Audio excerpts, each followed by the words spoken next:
to FGME Cast for your Tuesday night, and we're here with the AUSPROAM Sim Series Pass 2. We're just jumping into the start of qualifying. We're at Monza for the first Enduro of the season. If you remember, back to Monza last time around, it was one heck of a good race. So here we are, Pass 2. We've got a 40-minute race tonight, following on from qualifying, and then we do have the main game, the AUSPROAM Sim Series, for their 70-minute version of the same race. Joined tonight by co-commentators Scotty Rankin and Carl Withy a little bit later on in the program, but of course Scotty Rankin running in this event. Getting a win last week as well, so he was all up and about in the combox, which was great to hear. Drove very, very well in that race as well, so he will be looking for another strong performance here tonight in Pass 2.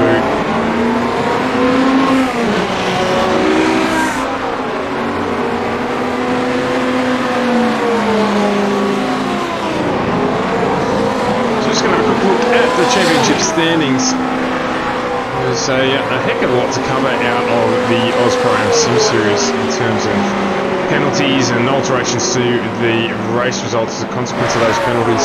Pass 2 though, not so much an issue. So Brett Barker currently sitting in P1 with 824 points, and it is Sebastian Vandel 767 with Scotty Rankin in third, 666, followed by Peter Hunter, 824, Nathan Verney, 584, and just behind him John Baldwin on 582. Then it's Liam Caplice, 534, Blake Urquhart, 526, Andrew Goldman, 486, and running in a top 10 is Ben Pollock on 473. So you can certainly estimate that Barker, Vandel and Rankin will be looking for a good run tonight to close the gap. But Brett Barker to try and extend his at the front, of Peter Hunter and Verney will be looking to try and arrest some of that points difference early on in this championship. Of course, this the closure of this leg brings us to the end of the first third of our championship for the inaugural season of Pass 2. So let's have a look here. Henry Kazinga has gone fastest early on in the McLaren. Though 149.85, 149.95 behind him. The Sebastian Vandel and Scotty Rankin currently third with a 51.9. Scotty was fastest in practice. Adam Mylan as well, looking at a 150.26. So the results just coming up on the left hand side of the screen there. If you're looking at the bottom of the screen, what you're looking for is purple. Purple means fastest in the session. So we're on board at the moment with Krasinga, who's probably going to be looking to extend his race. It's an interesting track here at Monza. It's going to be difficult for the drivers to see if they can make anything out of this first lap in the race. It's the one that they've got to be careful of. It's going to be very, very easy for them to, if they don't be patient and let the race occur, it's going to be very, very easy for them to come into trouble on this layout. Bring the track map up on screen now. You can see it there. Doesn't look that challenging or that technical, but it is. The draft is going to be important. You can see getting down into that first corner there, that chicane. So we'll stick on board here with Krasinga. I might jump on board with him in the McLaren.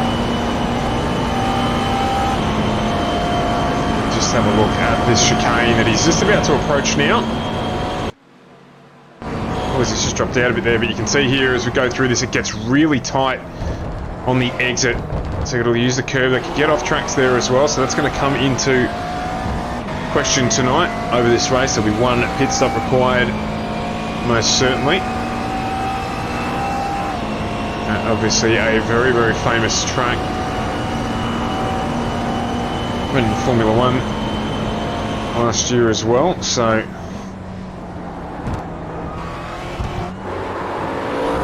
he's just gone off there in front of Kazinga. There's, I think that might have been Dwayne Voss. Just had a little issue there, but still plenty of time left here. 6 through, so they'll definitely get 2 more laps in if they play it right. I think Maringa. Sorry, my apologies. Adam Wallen going provisional pole with a 1:49.6, 1/1000th faster than Sebastian Vandel.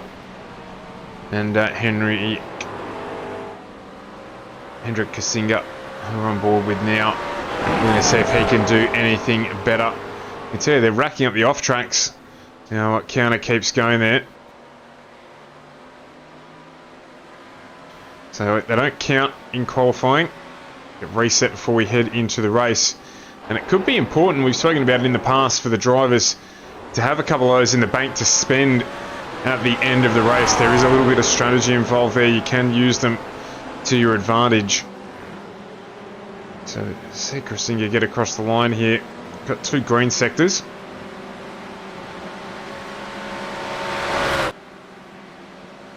And I don't think that lap counted. I think he got an off-track strike there. He's just having connectivity issues, which will be a little unnerving down into turn 1 if they remain.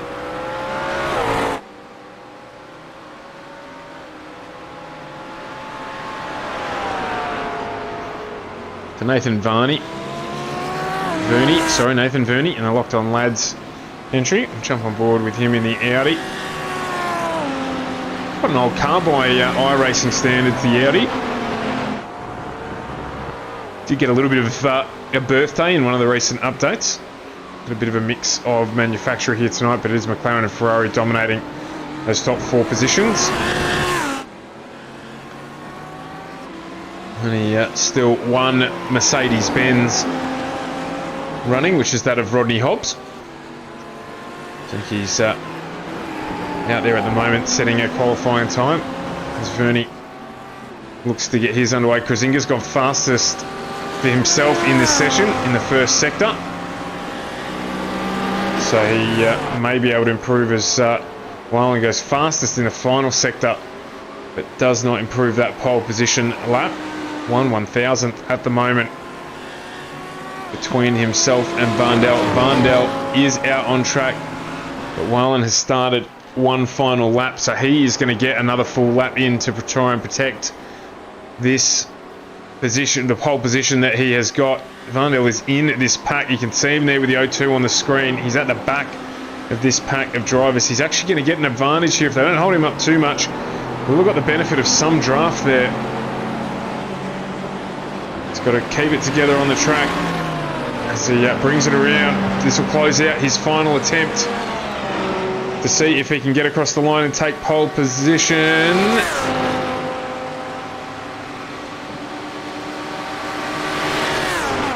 And no, he has not been able to do that. So this lap will count. My apologies, this lap should count. At the moment is Wyland on pole position because it is not a heat race. They should go straight through here, be able to get through these final laps. So Hendrik Kazinga has pulled out of that lap, so he's settled. Scotty Rankin is indeed in this same pack. As someone goes off in front of them here, that could affect the laps, but we've got here, this is a battle already. We've got Scott Rankin and Vandel, they're both battling away here, and I think there's a little bit of a bump there. Vandel's trying to get, he will have got an off track there, I think, so that will cancel this lap with the damage. If that was him, in fact, it sounded like there was a bump. Have to wait and see.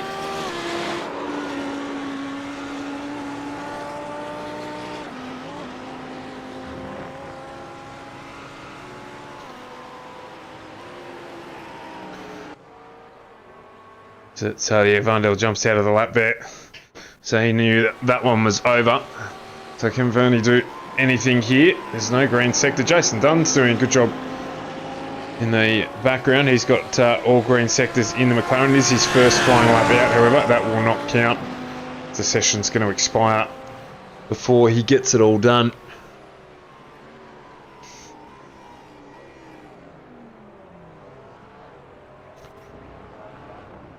That'll bring a close to qualifying here at Monza in pass 2. A couple of drivers still out on track. As I said, those laps will not count. Didn't get them started before the the clock struck 12. Before things finished up here. It's Jason Dunn out on track, but I'm fairly certain he is going to run out of time to get this lap completed.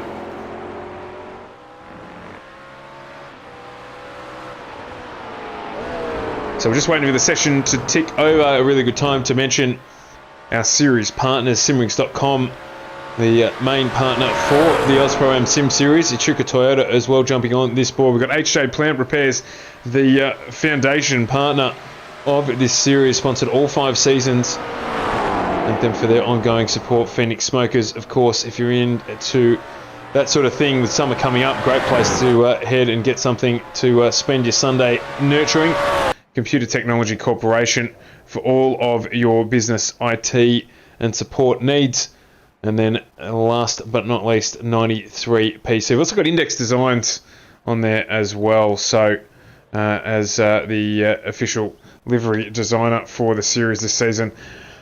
So we've got a little bit of a short, it's not a short run up actually, it's quite a long run up here for the warm up. So let's get the grid up on screen. Round 4, pass 2 here at Monza on FGM eCast, and is Adam Wallen taking out his first pole position with Sebastian Vandel on the front row with him. Then it's going to be Hendrik Kazinga and Scotty Rankin off row 2, Nathan Verney and Peter Hunter off 3 with Brett Barker and Gordon Smith off row 4. Then as we go back, it is going to be John Baldwin and Ben Pollock, my apologies, off row 5 with David Summers and Nick Buxton off row 6. As we cycle through here, Shane Mahoney and Andrew Goldman off row 7, Nick Raunst, and we've got Dwayne Voss off 8 with Rodney Hobbs off row 9. Then it is Jason Dunn off row 10 with Sam Lehman and Jack Wittes in to observe.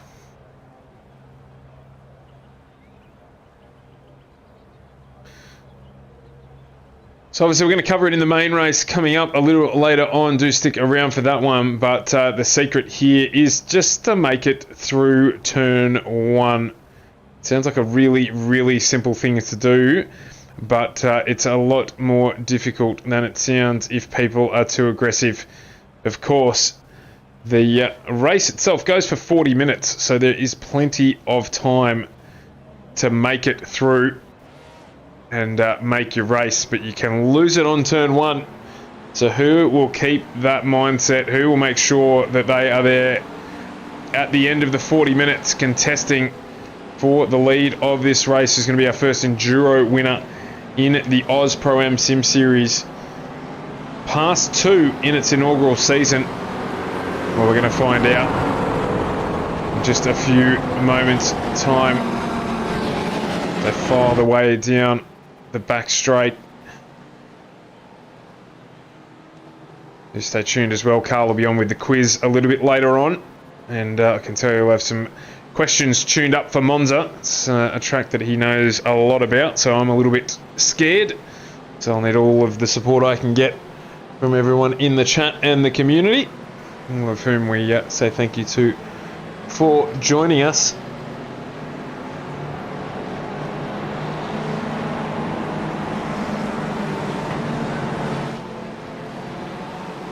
Look around the final bend here, pit entrance on the right hand side. Can be a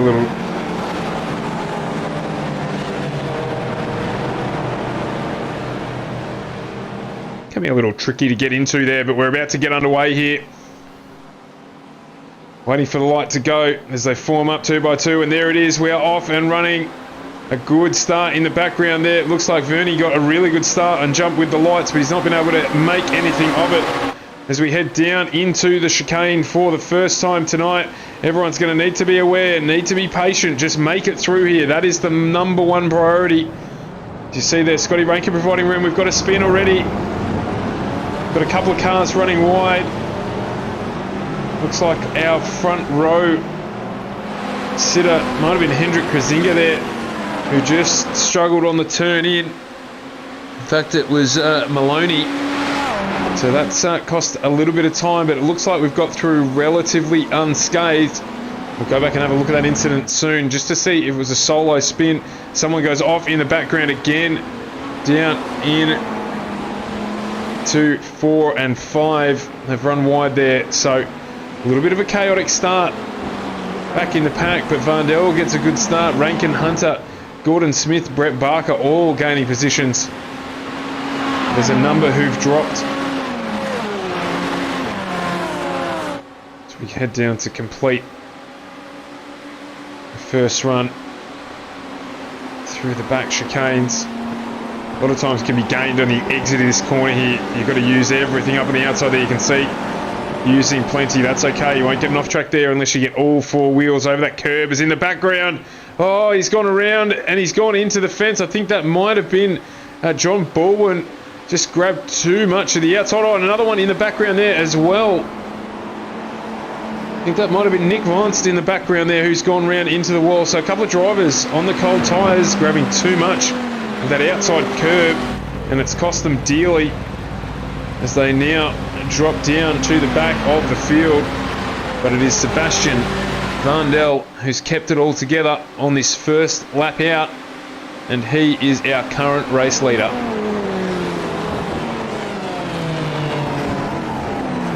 To make it back down through the chicane for the second time, Scotty Rankin, P2, Peter Hunter in 3, then it's Barker and Smith. You can see they're battling away as a pass gets done there by Barker. But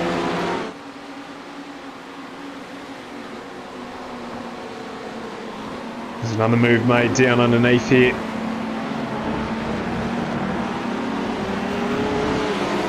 Barker just trying to push, get his way up here. Oh, Varney's had an issue. Vernie's had an issue. I think he's had a slowdown perhaps, because he just dropped a couple of places there. And an unusual place for that to happen.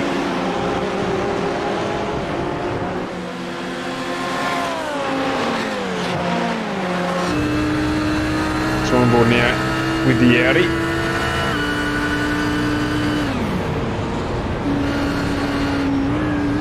Sounds like he's either fuel saving or like he might have a pedal issue. So there will be a pit stop here tonight.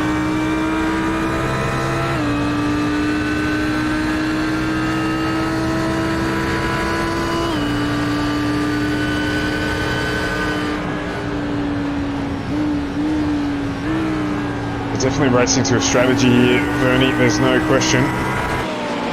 In the Audi, and maybe just deciding there to get out of some of the traffic so that he could execute that strategy a little easier without having to worry about holding anyone else up or not getting into them in the race. Albeit here he is trying to make a move down the inside now of David Summers. Sorry, of Andrew Goldman, my apologies. I'm not quite able to get it done there, just backed out of it.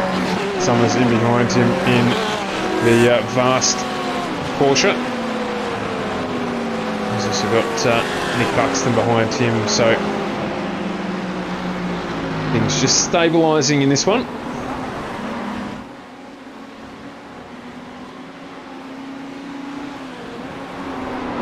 He's at the front, Vandel. Just keeping pace with Scotty Rankin behind him, or I should say Scotty Rankin just keeping pace with Vandel.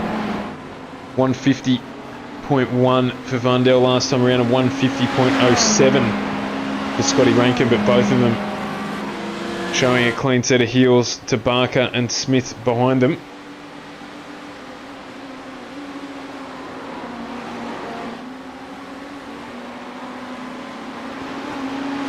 As Smith and Hunter continue to battle away in the background there. You can see him coming across. Oh, he's just gone straight through there.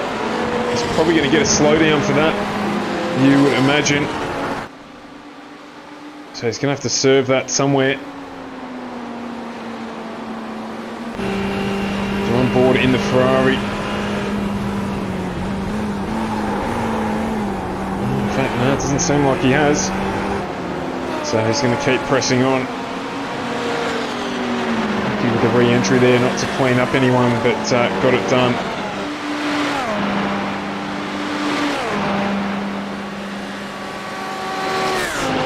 As in behind them now, Goldman, Verney and Buxton just trundling along. As the 6 of Ben Pollock now tries to get down the inside on Gordon Smith. Not able to get it done, pulls up the 86.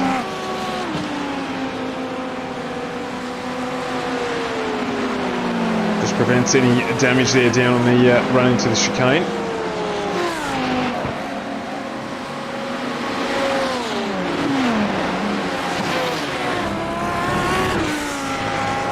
Through this second sequence. There's plenty of curb on the exit there.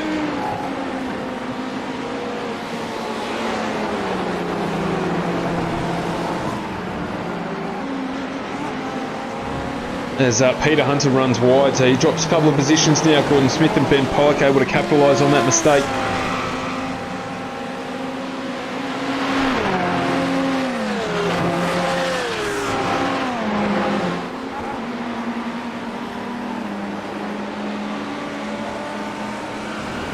So let's go back here to the start and just see if we can have a look at what unfolded. I'm going to keep an eye on Hendrik Kazinga here.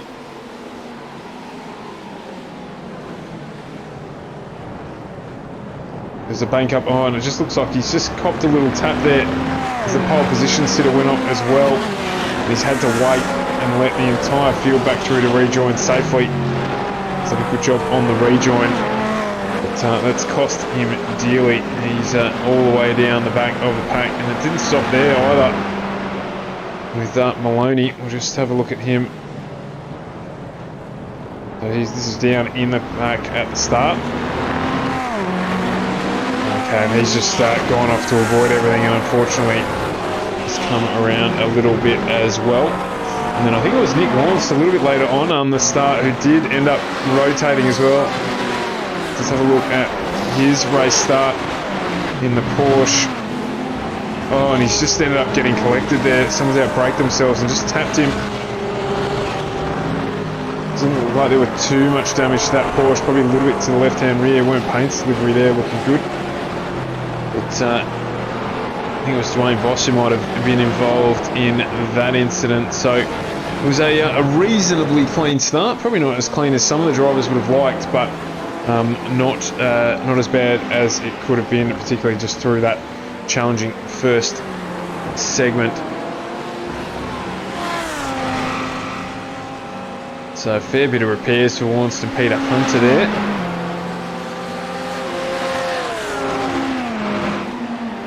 So Hunter actually, that was more recent while we were on the replay. Hunter's had an issue in the Porsche, just down on the chicane. Oh, and he's just run out of road. I don't think he was ever going to get that pulled up, to be brutally honest. And he's aborted that one and head back down to pit lane. Let's have another quick look at that from on board. So on board now with Peter Hunter.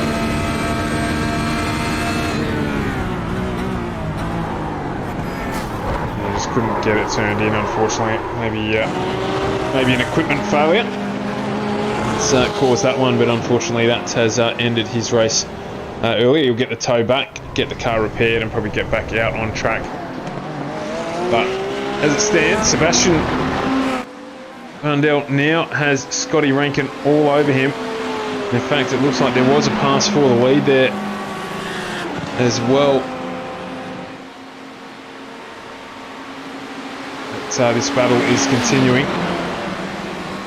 It's down on the inside, plenty of room being made by Lawrence, so it's good of him, but Vandel and Scotty Rankin battling away at the front. Brett Barker not too far off in the distance either, so this battle at the front continues. You'd fancy that you'll see Barker join them.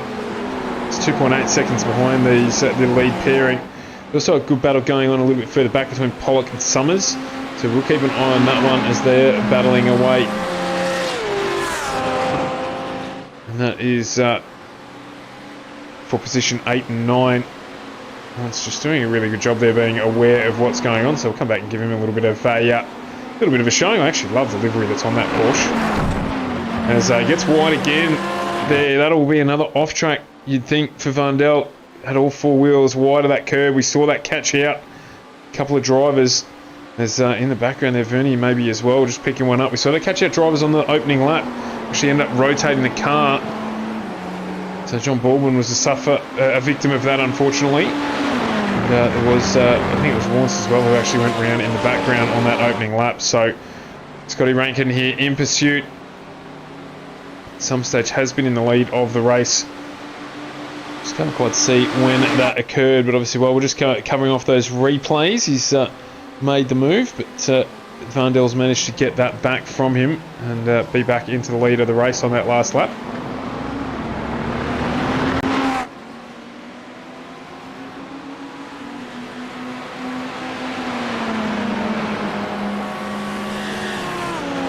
So this does have championship implications. Rankin trying to close the gap to Vandel. So certainly help him move up the standings a little.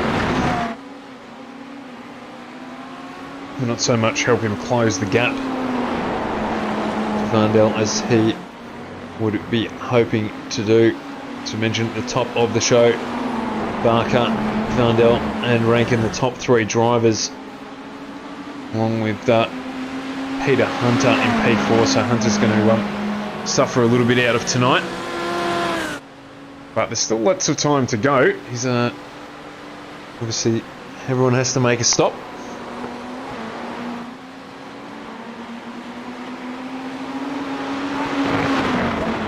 So this has settled down a little bit,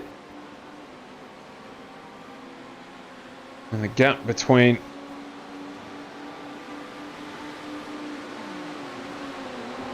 Summers has grown between Summers and Buxton, so that gap has blown out.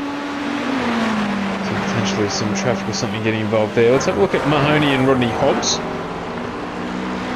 Another one of the vast motorsport entries. Plenty of drivers involved in the series, which is great to see. A good, strong team.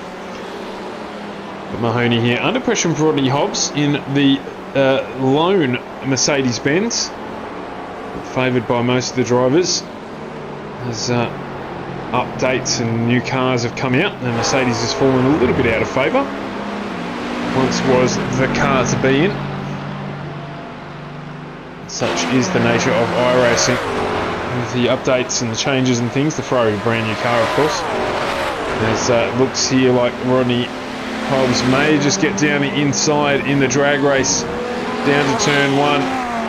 Hits the anchors in the Mercedes, gets it pulled up and makes the pass. So Hobbs moving up one position now into P12 outright. He's up 4 positions overall, so a good clean move done there. Vandel's just opened a gap up again ever so slightly over Scotty Rankin in our Ferrari 1-2 at the moment. And the gap back to Brett Barker has blown out to just on 4 seconds from this lead pairing. Smith and Verney, this gap's closing. So Verney's going to try and press his position where he can. We're approaching 15 minutes through this 40-minute Enduro for Pass 2 on FGME cast.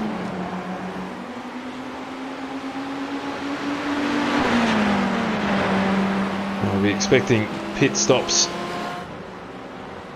in around about the next 5 minutes or so. Expect to see most of the cars start to trundle through pit lane. And it'll be the run to the flag. Important to note as well for our later feature race with the Oz Pro-Am main series, just to know where the drivers are going to get to, how long they're going to be able to run out on track for before having to jump into pit lane.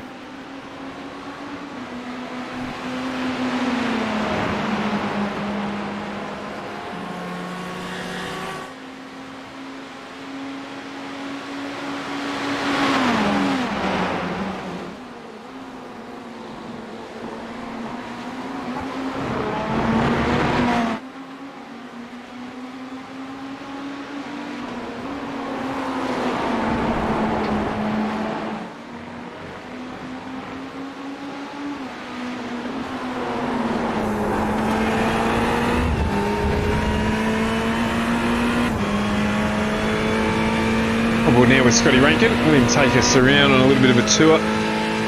Back half of the circuit here. This is a great drafting opportunity. Give Farney's fuel saving there. If memory serves me correctly, a really good move put on here by Daniel Ricciardo when Formula One visited the circuit.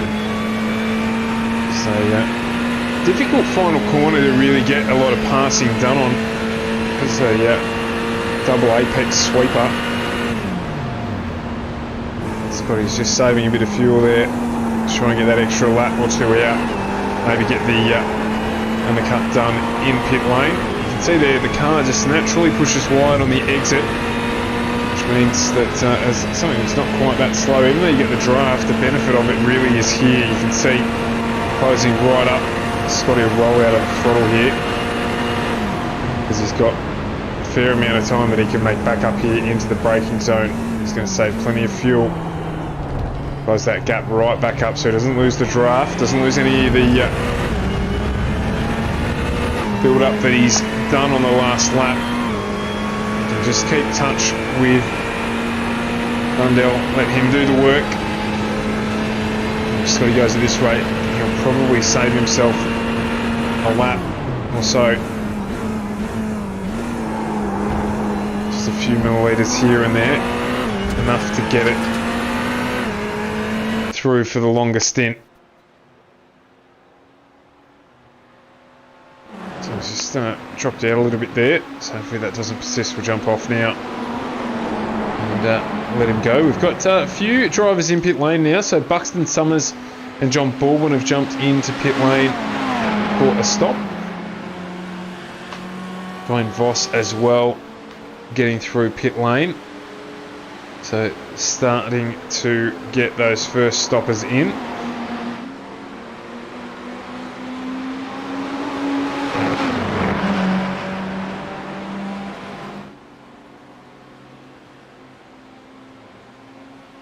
The gap there back to Barker, visibly almost the length of the straight.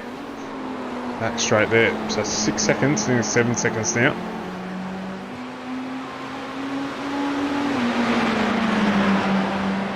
They're both in pit lane. Now, Rankin should be able to take less fuel here. He's got a good entry into pit lane as well.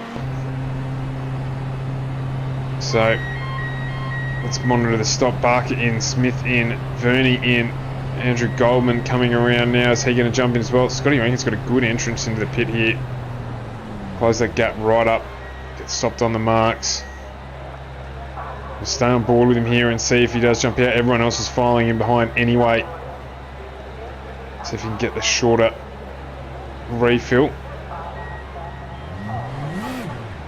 There it is, he does. So he gets out here. So that little bit of fuel savings done the work for him. Scotty Rankin jumps out into the lead here. He's got 50 or 60 metre gap on the road. And that is a good outcome. That'll be what he was working hard to get.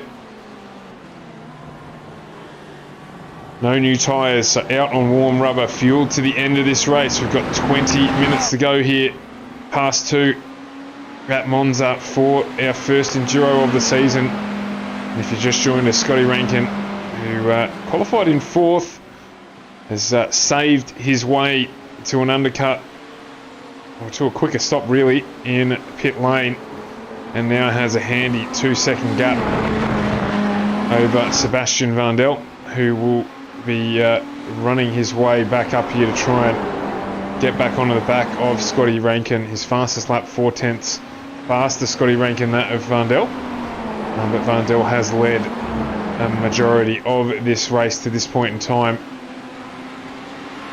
And is now going to be looking to make up this gap if he can. So Brett Barker got out in third. That gap has remained. And then we've got a little bit of a battle on here between Smith and Verney. So we thought Verney was saving fuel at the start of this race. I think he may well have been. He has jumped into pit lane at the same time. But his stationary time and the total pit time same as the Ferrari in front of him. So maybe not just quite able to take advantage of that. The field spread a little bit too, so this battle here between Verney and Smith. And then we have another battle just developing in the background here. You can see Nick Buxton doing some defending from Andrew Goldman. And Hendrik Kazinga, who's trying to drive his way back into this race, trundled through pit lane on lap 3. He's trying to recover. He had an off on at the early part of the race, I should say. And he's just making his way back up the field now, back up into P8, having dropped all the way to the back of the grid. So he is driving a resurgent race in the number 3 entry. And you just see there in the background Ben Pollock just trying to get down the inside. Just getting down the inside of him is David Summers. So they go side by side. That's good driving from both through the chicane. Plenty of room and respect given. They both get through there. So this battle will continue between Summers and Pollock. Porsche versus Ferrari. As ahead of them, just in our picture there, Krasinga gets it done. So here we go. Pollock was just looking for a way through. Not quite able to find it. So Summers having to defend hard and early into the second half of this race. And Pollock just looking for a way around the Porsche, just not quite there. He runs a little bit wide, so that sacrifices a little bit of speed he would have liked to carry through there. The exit here, important. And he's just suffering a bit there, maybe a little bit of too much heat into the front tyres on that Ferrari, understeered through that segment of the track. So he needs to focus here on getting the stop right into the last of the chicanes before they make the run down. Really, your run for the front straight begins here. Can really get a good exit on the corner. He's done that. Can he use the draft to his advantage to close up on the back of Summers? We'll see here which car's got the legs, the Porsche or the Ferrari. Gets it in there. Have those tyres cooled enough. Looks like it. The Ferrari gets in nicely, gets out nicely as well. So he's going to be able to carry that draft, carry that speed down to turn 1. He's going to put the pressure on here. This is the passing opportunity. He's set it up way back at the end of the last chicane. And he's down the inside. Ben Pollock. He's going to get the move done. He's going to take that position back. Gets on the brakes, pulls the 86 Ferrari up. And David Summers in the fast. Number 9 entry has to relent. And so that battle will continue to rage. We'll keep an eye on it. Up at the front, Scotty Rankin just maintaining his lead, 1.9 seconds at the moment over Sebastian Mandel. Brett Barker in P3. So this will close the gap to the championship leader if things stand as they are now. Rankin and Vandel will make up some points gap on Brett Barker. Gordon Smith, meanwhile, still battling away with Verney in the 282 Audi. Locked on lads entry. Just got notification here. Hendrik Kazinga has crashed and that McLaren still going. Actually a little worse for wear though. Let's go back and have a quick look at it. He was resurgent, was Krasinga, and he's just got wide, got on the power on the AstroTurf, and And how has this one played out? So no damage to the car, only time lost. So he's waited well there again. Good driving from Kazinga. He's had 2 issues tonight. He used his common sense in his head. Got that McLaren back on track without any damage this time. So he'll be able to battle away. The tyres will just have to cool down a little bit over this lap. In fact, he's going to jump into pit lane now. And maybe get a new set of boots on the McLaren. It'll cost him a heap of time. This is his second stop, so he's going to drop way down to P14.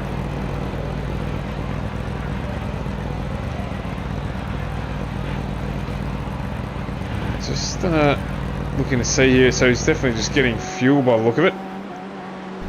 Anyway, up at the front, Scotty Rankin continues to extend his lead now out to 2.2 seconds. The front of this one.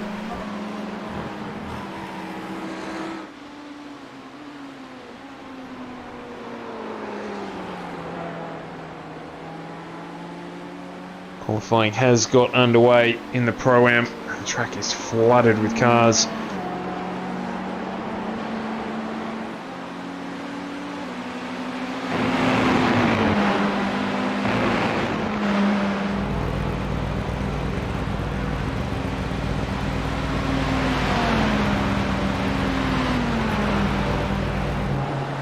Still well and truly focused on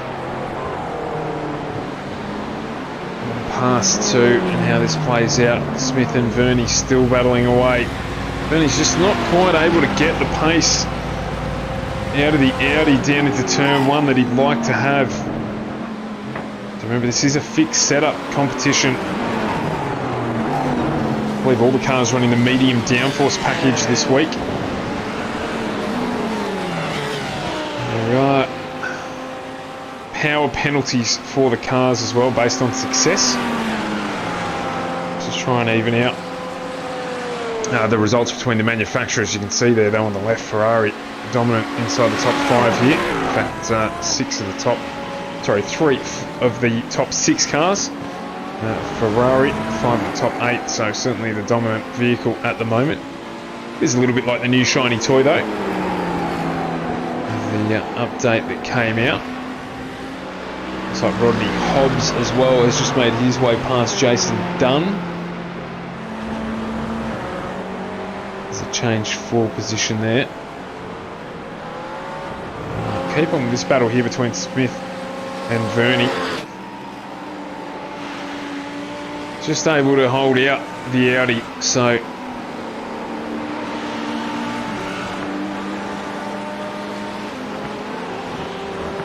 as I said before, this is really where you set the lap up. It's on the exit of that corner there. Makes or breaks. You run down into turn 1.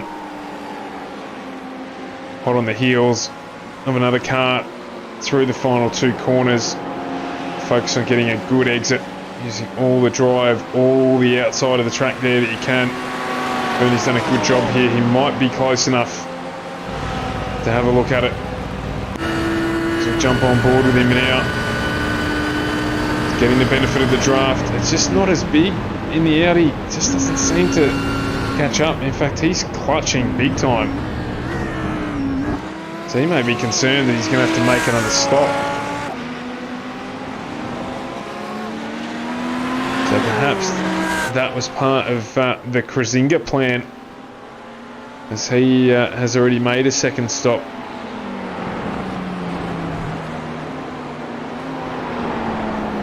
Be that as it may, we'll find out. He's going to take on a full tank here. It lasts longer than 20 minutes, so wouldn't expect that the drivers will need to take 2 stops. So we're getting towards the final quarter of the race with 10 minutes to go. Looking at around about 5 more laps. In fact, we'll probably get 6th in. Oh, geez, a little bit of damage there. That's put Scotty Rankin off. That car had disappeared off the track and then just reappeared at exactly the wrong time. got a little bit of damage there to the front of Scott Rankin's car. That is disastrous for him. There's not much he could do about it. It just turned up. You can see the damage on the left-hand front corner of the 156 entry. So he's now got some work to do as Vandel is right on the back of him.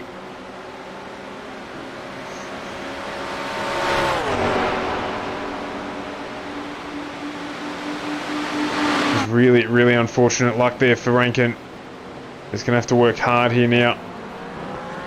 Hopefully the steering not damaged on that car.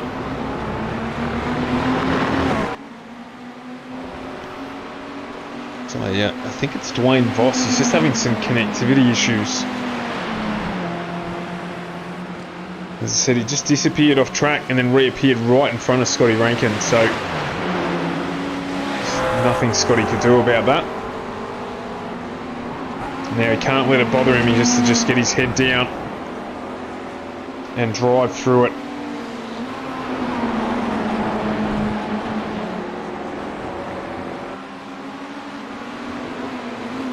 He's already starting to widen that gap again. Looks like there's a puff of smoke in front. Looks like somebody went off track just up ahead.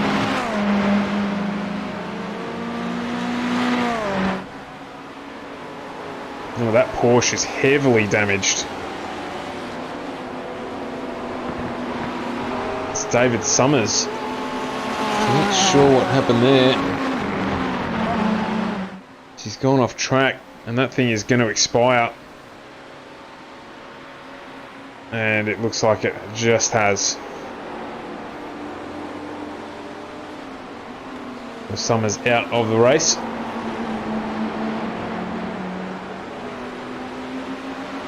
Look at the front, they continue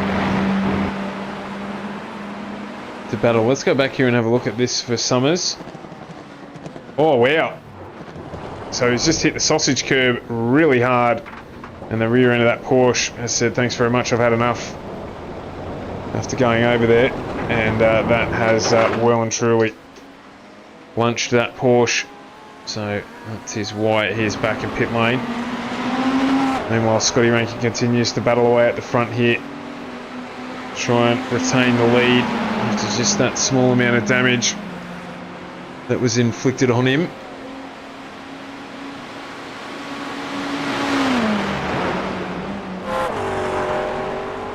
Welcome to the stream, Mark. Seb's doing well. He's got an opportunity here to close in on Scotty. He's looking for a way by.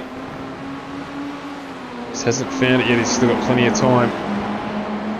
You feel his opportunity is really down into turn one. That Ferrari of Scotty Rankin's going to be struggling a little bit for straight line with that damage.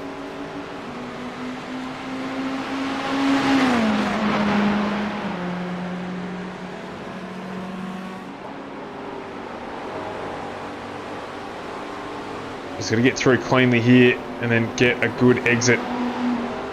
Nice and close through the final two turns.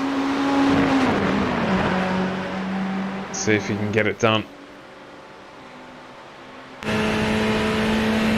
on board now with Vandel. Not closing as much as we expected. He's just saving some fuel. So they must need to save a little bit to get to the end.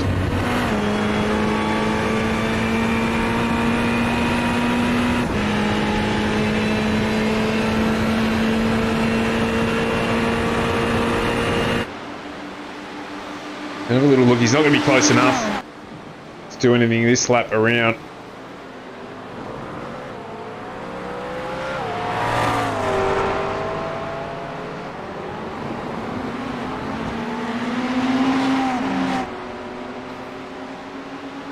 A little bit of a look further back. Smith and Verney still going at it. This battle has raged all race. No one able to just move away from the other. And, Jason Dunn, Shane Mahoney also just having a look as Rodney Hobbs jumps into pit lane. So potentially this is a two-stop race is the fuel saving being done by Vandel. Will just be there to shorten that final stop, so it's a splash and dash, or maybe these guys did run a lap or two longer. Maybe they're just able to make it if they save a little bit here and a little bit there.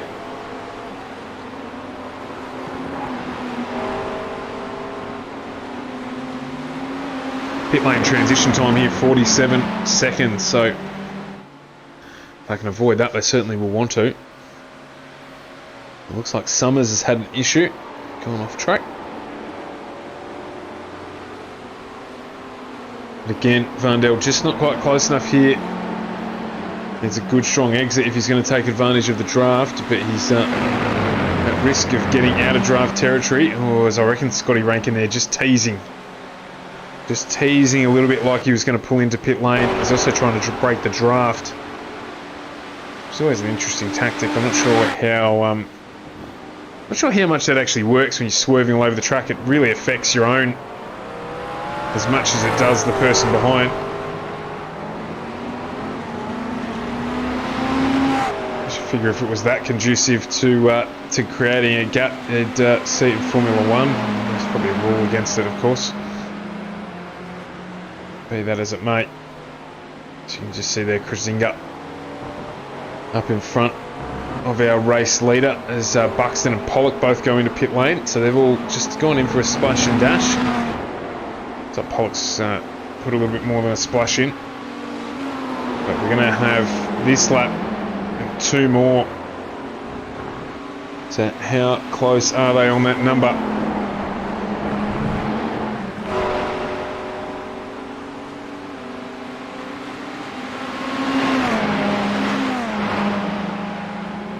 He's doing very well for himself, Mark, so I did get to interview him last week. Looks like it's going to be the same case this week. 50 starters for the main game coming up after this, so don't go anywhere. As Vandel there has made a mistake, and that has dropped him off the back of Scotty Rankin. Scotty Rankin will be happy about that. He's just run wide.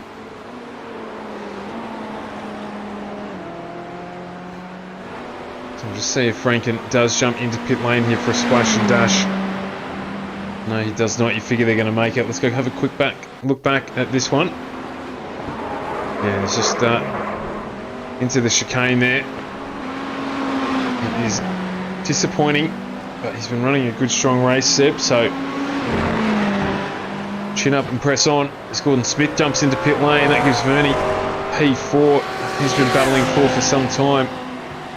Now you'd have to think he was saving. He's been saving all race. So you'd have to think that he may make it to the end. They won't want Scotty Rankin to get around for any more than one more lap after this one. He won't. Him being less than halfway around the track at this point in time. Halfway through the lap. So he definitely won't make it around for two more. There'll be one more after this. And that will be... If he can close it out, back-to-back wins for Scotty Rankin, he will be absolutely happy about that.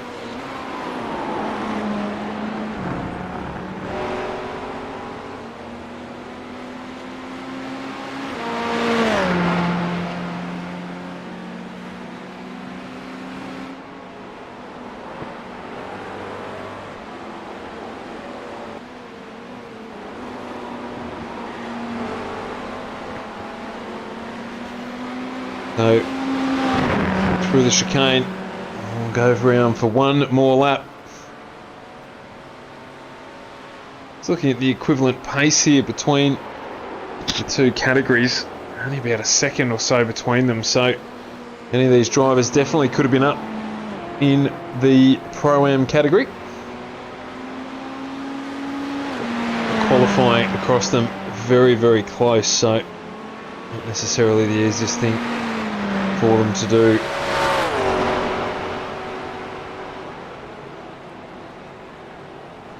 So Scotty Rankin in on the last lap, Vandel in on the last lap, Barker in on the last lap, so they're all needing to pit twice to get home here.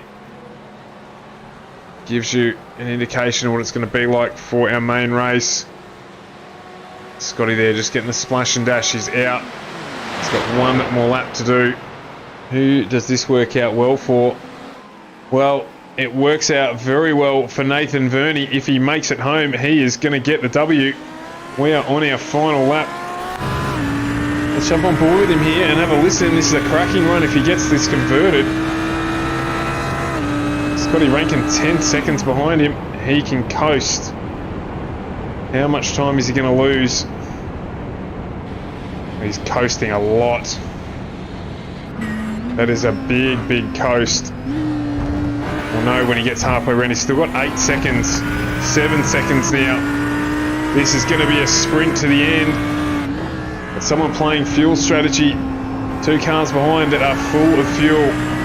How is this going to play out? What an exciting finish we've got to here on pass 2. 6.8 now the gap. 6.7 the gap to Rankin. So Verney is going to have to drive here. You figure once he gets through this last chicane, he's probably going to be okay.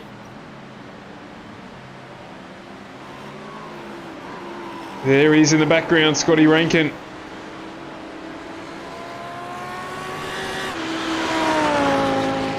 So Verney here. Is the Audi going to cough? He's coasting again. So Scotty Rankin just in the background there. This takes bravery to get this done. And he's back on the gas in the Audi. He is going to bring it home. What a race. Nathan Verney takes it home. Everyone else having to two-stop, and he has managed to get it across the line on the single stopper. And it is Verney taking out his maiden win in the AUSPROAM Sim Series Pass 2 series, with Scotty Rankin in second, Varney in third, Vandell in third, my apologies. Brett Barker's going to bring it home in fourth. Just ahead of Gordon Smith. The drag race is on, and he just gets there ahead of Gordon Smith. And it's Pollock, Buxton, Rodney Hobbs.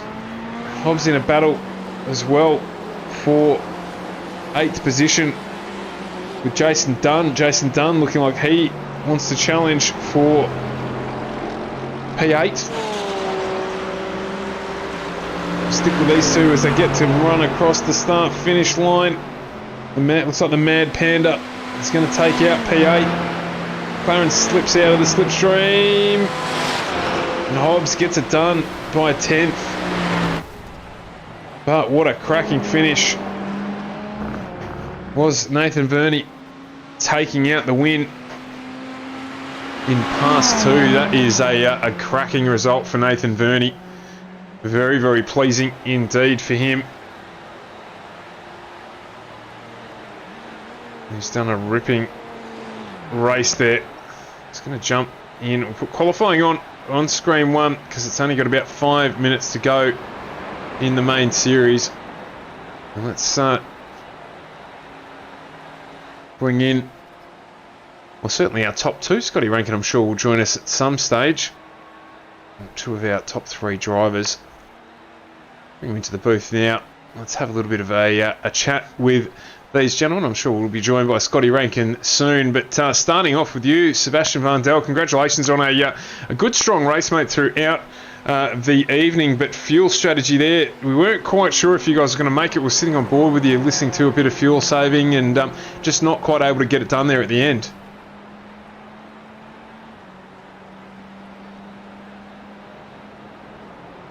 You had a really good battle there with Scotty Rankin as well throughout the race. He just got the undercut done on you through that first pit stop, and you're closing in on him just before the Ferrari bit in the chicane.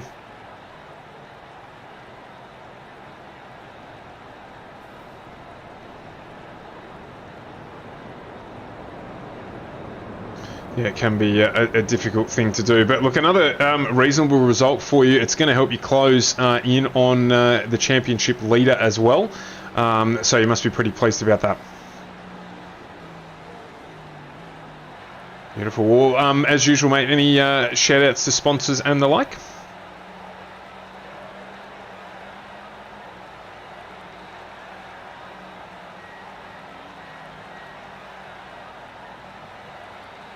Fantastic, mate. Good to see, and look forward to seeing you back next week for the wildcard round.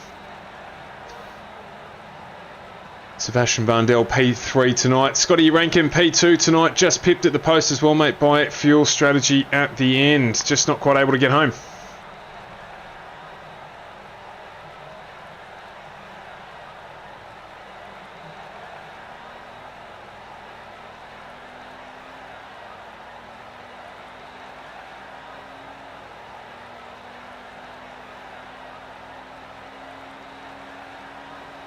Yeah, absolutely. He did a ripping run there, so a really, really good thing. But what the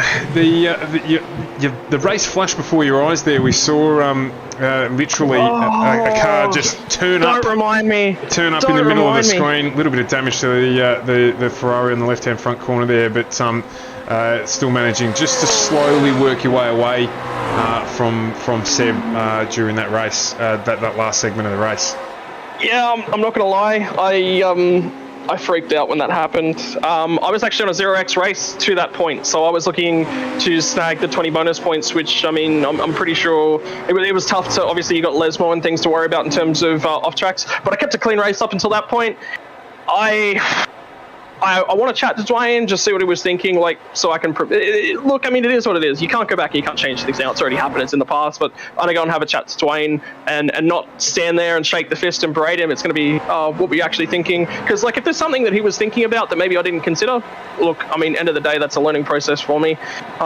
Yeah, big... we let one slip today.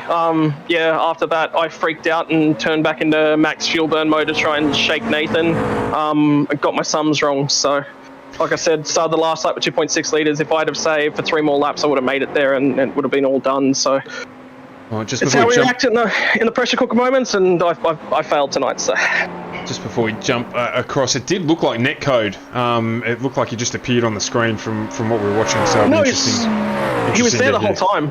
He was there the whole time. He was just on the left-hand side of the road, and then all of a sudden just turned in from the left-hand side of the road. So, well, Scotty, go and towel off, mate, because we've got the main race to call coming up, and as usual, just a call out to anyone you want to say hello to. Big shout out to all of the guys from India Autosports. Have been on a bit of a tear. Actually, the last 3 races I've done have all been podiums, and I've now got 1 from each step of the podium. So, yeah, can't say enough about the Indy Autosports guys. Big shout out to Sim Racer Coin / Sim Thunder and Martin Sports Apparel. They've been phenomenal with the Indy Autosports guys, that partnership out of America. To my personal sponsors, 24/7 Race Control,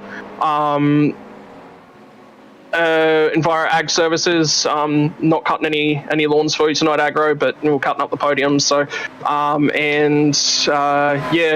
Out Racing Network as well. Big shout out to those guys.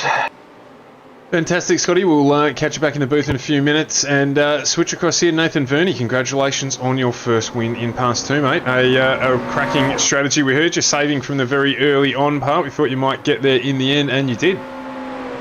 Yeah, thanks very much. It was definitely a lot of...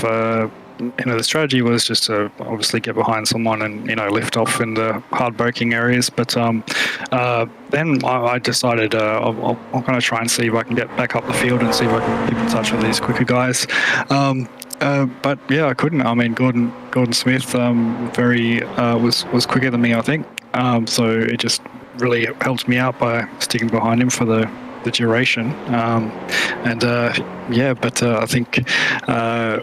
we only just I think it was about 2 minutes, just over 2 minutes for the second last lap.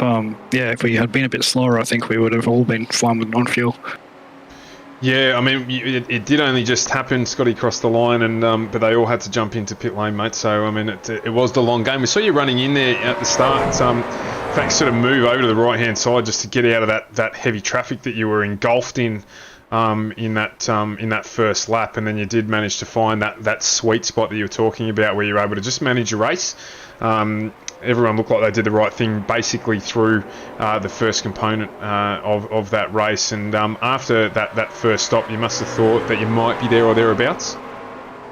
Yeah, I was trying to do one extra lap on the first stop, but I had about 0.7 or 0.8 of a lap worth of fuel, so I had to come in then and just to reset it and try and do it again. But yeah, I mean, it's not really completely deliberate to sort of let everyone go past at the start. I think there's some real good race start type of guys in here. I seem to always go backwards at the start of the race, so but it worked out for me this time. Oh, it certainly did, mate. And obviously we're all big fans of the Locked On lads, so a big spruik from you for all the sponsors and people that you want to say hello to. Yeah, thanks for that. Yeah, cheers to Locked On iRacing and Locked On lads. Yeah, I channeled a bit of Peter Wilkinson, a bit of Wilco. He's very known for his fuel saving. I'm not, so I channeled him today. But yeah, and cheers to sponsors, CD Cinematography and Brewster Coffee. Yeah, and go listen to the podcast. It's a weekly podcast, or sometimes twice weekly, and yeah, tell you all about what's going on in the land of Australian iRacing. Yeah, absolutely. Love it. And thank you very much for joining. Of course, a cracking win there for you. And hopefully we'll get to see you up on the podium again throughout the remainder of the season. Nathan Verney, P1 tonight in Pass 2, first Enduro season 5, or season 1 of Pass 2, I should say. I shouldn't say season 5. With Scotty Rain coming in second and Sebastian Vandel in third. Seb, are you still there, mate? Yeah, I'm in. Do you want to just give another shout out to your sponsors, mate? We had an audio glitch there, so people didn't get to hear you. So do you just want to give another shout out to the people that support you, please? Just like to give a shout out to my team, Midline Sim Racing, who helped me develop and get better as a driver, and give a shout out to my karting sponsor, Stradical. Fantastic, mate. Thank you for that, and apologies for the audio glitch there, but we've got that one fixed. So that's it, guys. Thank you very much. We will hopefully see you all in the booth next week. We do have our feature race to get to now. The drivers are on the grid, and it is a big grid, so we need to jump in for round 4 of the AUSPROAM Sim Series here on FGM eCast, and we are set for an Enduro here at Monza. Same track, same place, same time. It is Danny Davison taking out pole position with Lachlan Capel up on the front row. He'll be very pleased with himself to get there, ahead of John Merritt and Jack Boyd off row 2. Then it's Ross Rizzo with a bit of a return to form there in the third row with Jack Widdis. Then Matty Carmelione and Ryan Kasha has jumped up there, first of our AM drivers, with Adam Funslow, Dustin Fletcher off row 5. Then it's Jared Hughes, another AM, off row 6 with Dennis Gitaric next to him as we flip over the page. Michael Rosenblatt, Brandon Levin bringing out row 7 with Pettigrew and Gray off 8. Then Turner and Bond off 9 with Connell and Boyd off 10. Then we flip over to Mansell and Bolton with Fitt and Peter off 12. So we make our way through this grid. It's Guy Leach and Daniel Cheney off 13 with Johnson and McLaughlin off 14. Then Raccanello and Webster off 15 with Benson and Hen off 16. Followed by Carpenter and Fitt off 17 with Court and Phil Audie off row 18. Then it's Roberts and Wang off 19 with Brady Buchanan and James Majoc off row 20. Then it's Ruwalt and Brookfield, followed by Harris and Tim Auty.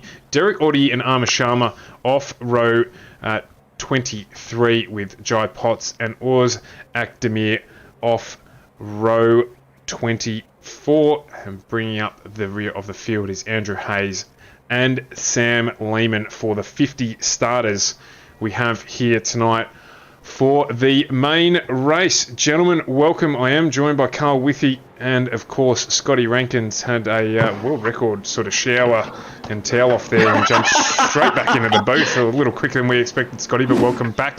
Carl Withy, how are you this evening? Yeah, Carl will get back to us in a moment. That's what I thought he'd say. Yeah, no dramas. He's got his mic mute. His mic mute. Well done, Stu. That's where we're at after 40 minutes of talking by myself, just saying things and making up words. But I was talking during your race, Scotty, about the importance of this segment of the track on setting you up for turn 1 and the ease at which people can get off track. And we saw some drivers get caught out on the first lap, just running wide there, grabbing that AstroTurf on cold tyres and it's spinning them around off into the wall. So there's a couple of places here. It looks like a simple layout and far from it, this track here at Monza. Yeah, look, I mean, it's all about multiple things. I mean, you know, it's about setting yourself up. It's about getting through turn number 1, and it's about making sure that that everything's settled down and you're doing what you need to do. So, ladies and gentlemen, It is time for another race from AUSPROAM Sim Series. I tell you what, I am absolutely ready for this one. It's going to be an exciting one. Monza is always a fantastic track. As the cars get ready down the straight, you can see the rest of the field just coming out of the Parabolica, and they're getting to the line for the green flag, and away we go for the endurance round here at Monza for season 5 of AUSPASS. And down into turn 1, there was a lot in the driver's briefing said about this. We're 4 wide, 3 wide, 5 wide down in the back. We've got a triangle forming here, but everyone's on the anchors now trying to feed their way through this chicane. Have a look at them go. Behind. There's an incident at the back of the pack, but it looks like most are going to get through. Is it blocked? It is blocked for some of them. Oh my goodness me, there's cars reversing into one another, but at the front, the leaders have got through. Down the pack, we'll have a look at that one. Armour Sharma, Jeffrey Wang, there's a whole heap of drivers involved in that. We'll try and unpack that one later on. But let's stay focused firmly up at the front here, gentlemen, as we get down through the second of the chicanes. Yeah, it was Brady Buchanan who was around completely, so that car was completely round. But up at the front, we've got a good race going on. Lachlan Capel up into P2, I believe, running up there very well at the moment. Jack Boyd just sitting behind him with John Merritt and Jack Widdis as well, so really good up the front. Danny Davison trying to get away a little bit in the Macca.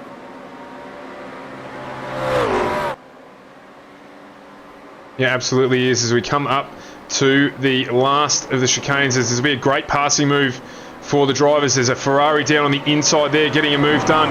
The exit here, very, very important. You want to be nice and close up to the car in front of you as they get through. Brady Buchanan looks like he's had another incident in the background there. This section sets up your run down to turn 1. One of the very strong passing opportunities on this track here at Monza. It's important to get this right. Be right on the bumper of the car you want to challenge for as we get around here. You'll see them all get through, get a good exit, use the draft and head down into turn 1 full of confidence. Ready to pump on that pedal and make that move down the inside. As it will be Danny Davison leading us across the start-finish line. First lap of this done in a 70-minute feature race. You can see there Lachlan Capel being brave. Down the inside, Capel, he's going to get it done. He gets the McLaren stopped and moves into the lead of this race. Well done, Lachlan Capel. A great setup there. There's plenty of drivers trying it as well. So we head down through turn 1 and 2 again for the second time in this race. Yeah, really good overtake there by young Lil Capel. Very well done indeed. Set that up perfectly. You do put yourself on the outside of that part of the chicane, but you're back on the inside for the exit of it. He managed to get it across in the right time and get that move absolutely perfectly done. So really nice driving there. Again, just showing experience beyond his years. He's a young body, but got an experienced head on his shoulders. Absolutely. In the background, Scotty Gray's gone around in the chicane. Trying to catch him, there he is. Doesn't look like it's affected those behind him. It looks like he's got the cow off the track. Yeah, he's going to have to sit there a long time as a lot of cars getting past. Yeah, there he goes. Quite a lot of vehicles, yeah. Back on the track, so just sort of sorting itself out. All this in 3 minutes of racing, if you don't mind. We've got 2 packs forming as well. Sort of lead half a dozen cars, and then it's breaking back to Adam Funslow, who's in another pack of a half a dozen cars as well. So it's just thinning out. This will be the space that some of these drivers will have wanted. We haven't seen anyone jump into pit lane yet voluntarily. A couple of drivers forced there after early incidences. Remember, they do have 1 fast repair, so if it does come arrive for you early in the race, you can resurrect it. We saw that during Pass 2, and you can certainly see it here with a longer race, the 70-minute race running tonight. Couple key factors for this race. So the pit windows on the initial start was just before that 20-minute mark. That's critical. These drivers have got to extend it that first lap. If they can do, it's going to be a nice, easy 2-stopper.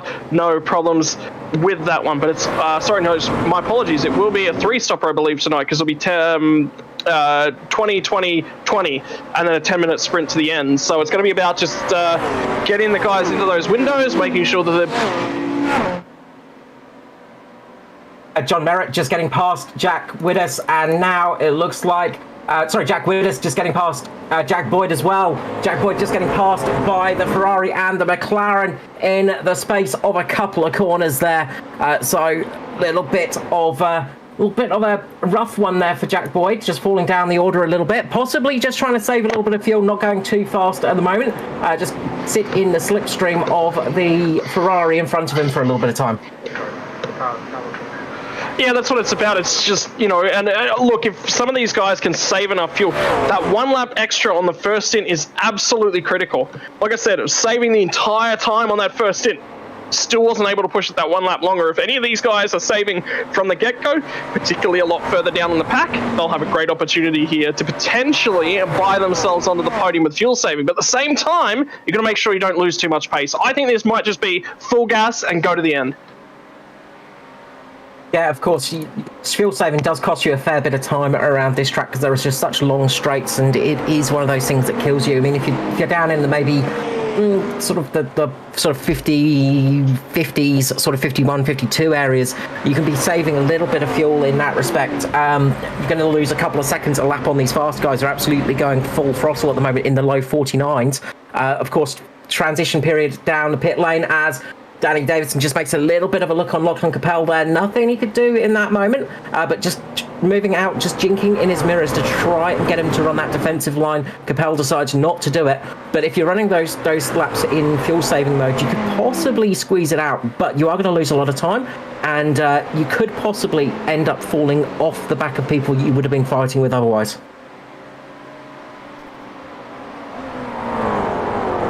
So how's this up at the front? We've got 3 Maccas, 1, 2 and 3, Capel, Davison, John Merritt, Jack Whittis in the Ferrari, and then we've got 3 BMWs, Boyd, Rizzo and Matty Cardaleoni. So a good mix. And a Porsche sitting behind them as well. Yeah, indeed. Ryan Casher, leader of our amateur series. Jack Boyd just not afraid of the big old sausage curbs, just absolutely launching that Beamer over the sausage curb through the Sonder Vitari turn 4 chicane. Just absolutely launching it off that sausage curb. You've got to be a bit careful with the sausage curbs though, especially through Ascari.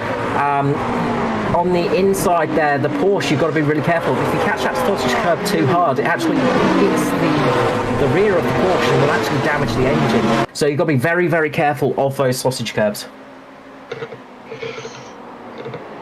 So we've just got Jeff Connell on screen, bottom right-hand corner there for you to keep an eye on. He is involved in a battle at the moment with Brandon Levin, who is behind him with Miles Bond and Jordan Peter as well. So a few in the background there just fighting away.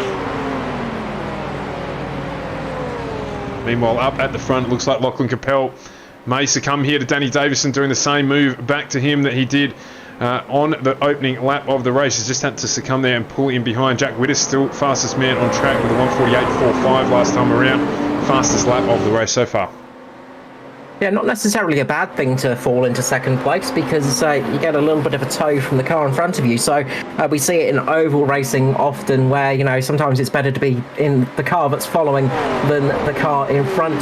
But of course, the one thing that will happen is it will affect your tyres. There's always a huge crash. Alex Court involved in that. A lot of vehicles caught up in that one in turn 1. Oh! Big accident. Up in front there is just a huge accident.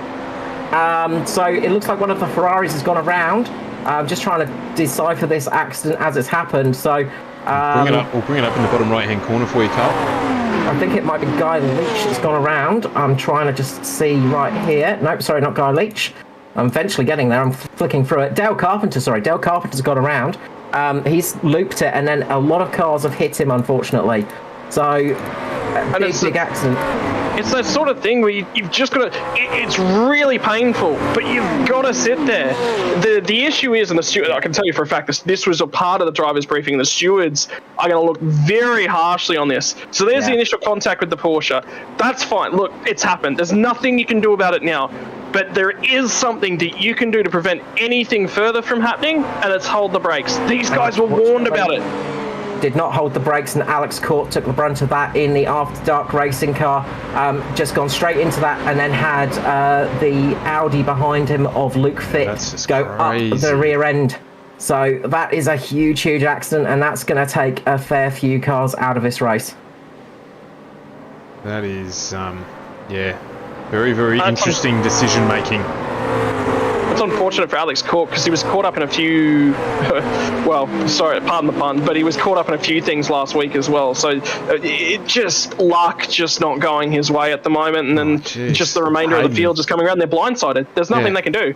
Hayden Jackson just with a full front on there. There's nothing he could do either. So, I mean, you've sort of got to hold it there and just sit in the track. It's not ideal, but getting off the track, you can't get away quick enough. And there's a full-speed race car coming at you. There's nothing you can do about it.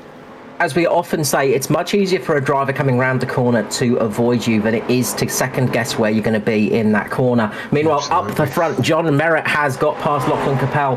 So Lachlan Capel has fallen down into third place in that McLaren trio up the front. Meanwhile, Jack Widdus is sort of trying to catch on to the back here, trying to keep up with these guys in the Ferrari, of course. He would dearly like to get a victory here at Monza. I'm sure the virtual crowd would be cheering him on. Of course, if you're going to get any horsepower boost for a Ferrari, it's going to be here at Monza, where the Tifosi will be giving you an extra couple of horsepower by just shouting at the car. Well, that's probably a most opportune moment to sort of talk about the balance of performance as it stands at this point. We've had now our second week of GT3 running before we head into the second of our wildcard rounds next week. And I tell you what, the McLaren, it's sitting pretty. The results haven't gone her way. She was the fastest car out there last week with Danny Davison behind the wheel. John Merritt was amazingly quick. Both of them fell afoul of things that happened at Coda. What does that mean? They show up here at the Temple of Speed with the most speed. And look at Capel on the inside of Merritt, and that backs up the entire pack. Wasn't expecting that from the youngster, but he is showing John Merritt that you cannot discount the 15, nearly 16-year-old Capel. Yeah, we shouldn't mention his age because it just makes us all feel very old. It's when you go, oh yeah, he's old enough to be my son. Oh God, I'm old. Yeah, that's never a good feeling in motorsport. But absolutely backing that pack up, and that's going to really make it. Oh, just all the Porsche in the background of Ryan Kasher just getting right on those curbs and really launching it. You don't want to do that too much of the time because, as I said, that Porsche can get quite a lot of damage on those sausage curbs, and it can damage the rear end, which is not what you want in a Porsche. No, because that's normally the most powerful end of the Porsche is the rear end. That's where all the fun goes on back there, and that's why it acts, it walks all over the track a little bit different. It's got that swagger of the Porsche, so don't hurt that swagger, boys. Well, Danny Davison starting to push it out. It's 2 seconds now, and I get the feeling there's no fuel saving going on at the front end of this pack, but I feel like maybe some of the BMWs crawling around the tail end. Carl, can you hear some engine notes for me? Yeah, I'll have a bit of a listen. I'm especially interested in Ross Rizzo. Oh, here comes Boyd. Jack Boyd is heading to the outside of Widdus. He's going to get there. Jack Widdus was actually thinking about using up one of his his only car change of the season whilst he's out at the side of things at the points. He trialled the Mercedes earlier on this afternoon. So we're going to talk about balance of performance. The McLaren's at 98% engine power. These cars started at 95, so it's got a lot of buffs. As Jack Boyd seems to want to throw that BMW down the outside, Widdus was able to fight back on the inside of Parabolica. And things will continue on as they do. Carl, have you got the balance of performance numbers in front of you? I do not know, but I do have some information on Ross Rizzo. He is fuel saving a little bit. He is easing off that car. That's why Matty Cardiglione absolutely caught up to the back of him as they got down to turn number 1. So the Prima Variante, it's surprising. I know it's Ross Rizzo fuel saving never happens. Who would have thunk it, eh?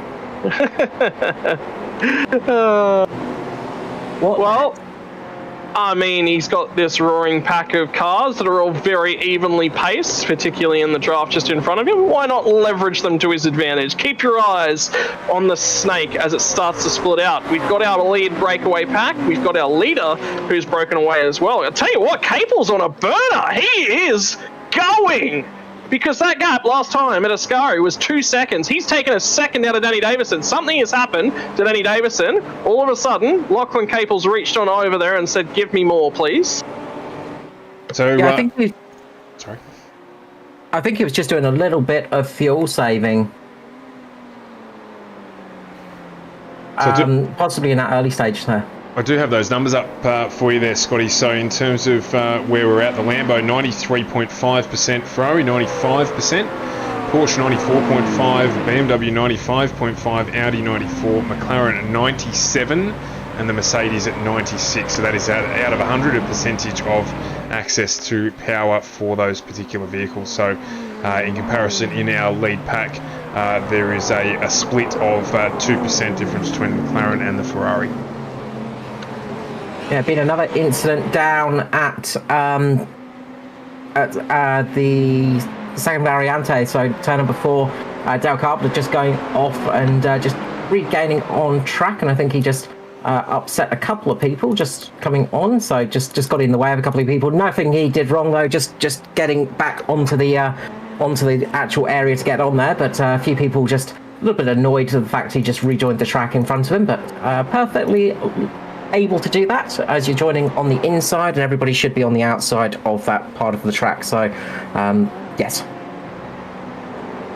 Well, that's interesting. I'm just taking a quick look at the service. So 93.5 it says for both the Lamborghini and the Ferrari. They are both at 95% as it stands. So either 95% is the lowest that they're opting to go with, or cars are only receiving buffs to their performance. So we'll see how that settles out. Have a chat to Sam maybe after the race. No, that's in the eye of the beholder. I've actually, in the complexity of the spreadsheet that they put together, read what it was last week.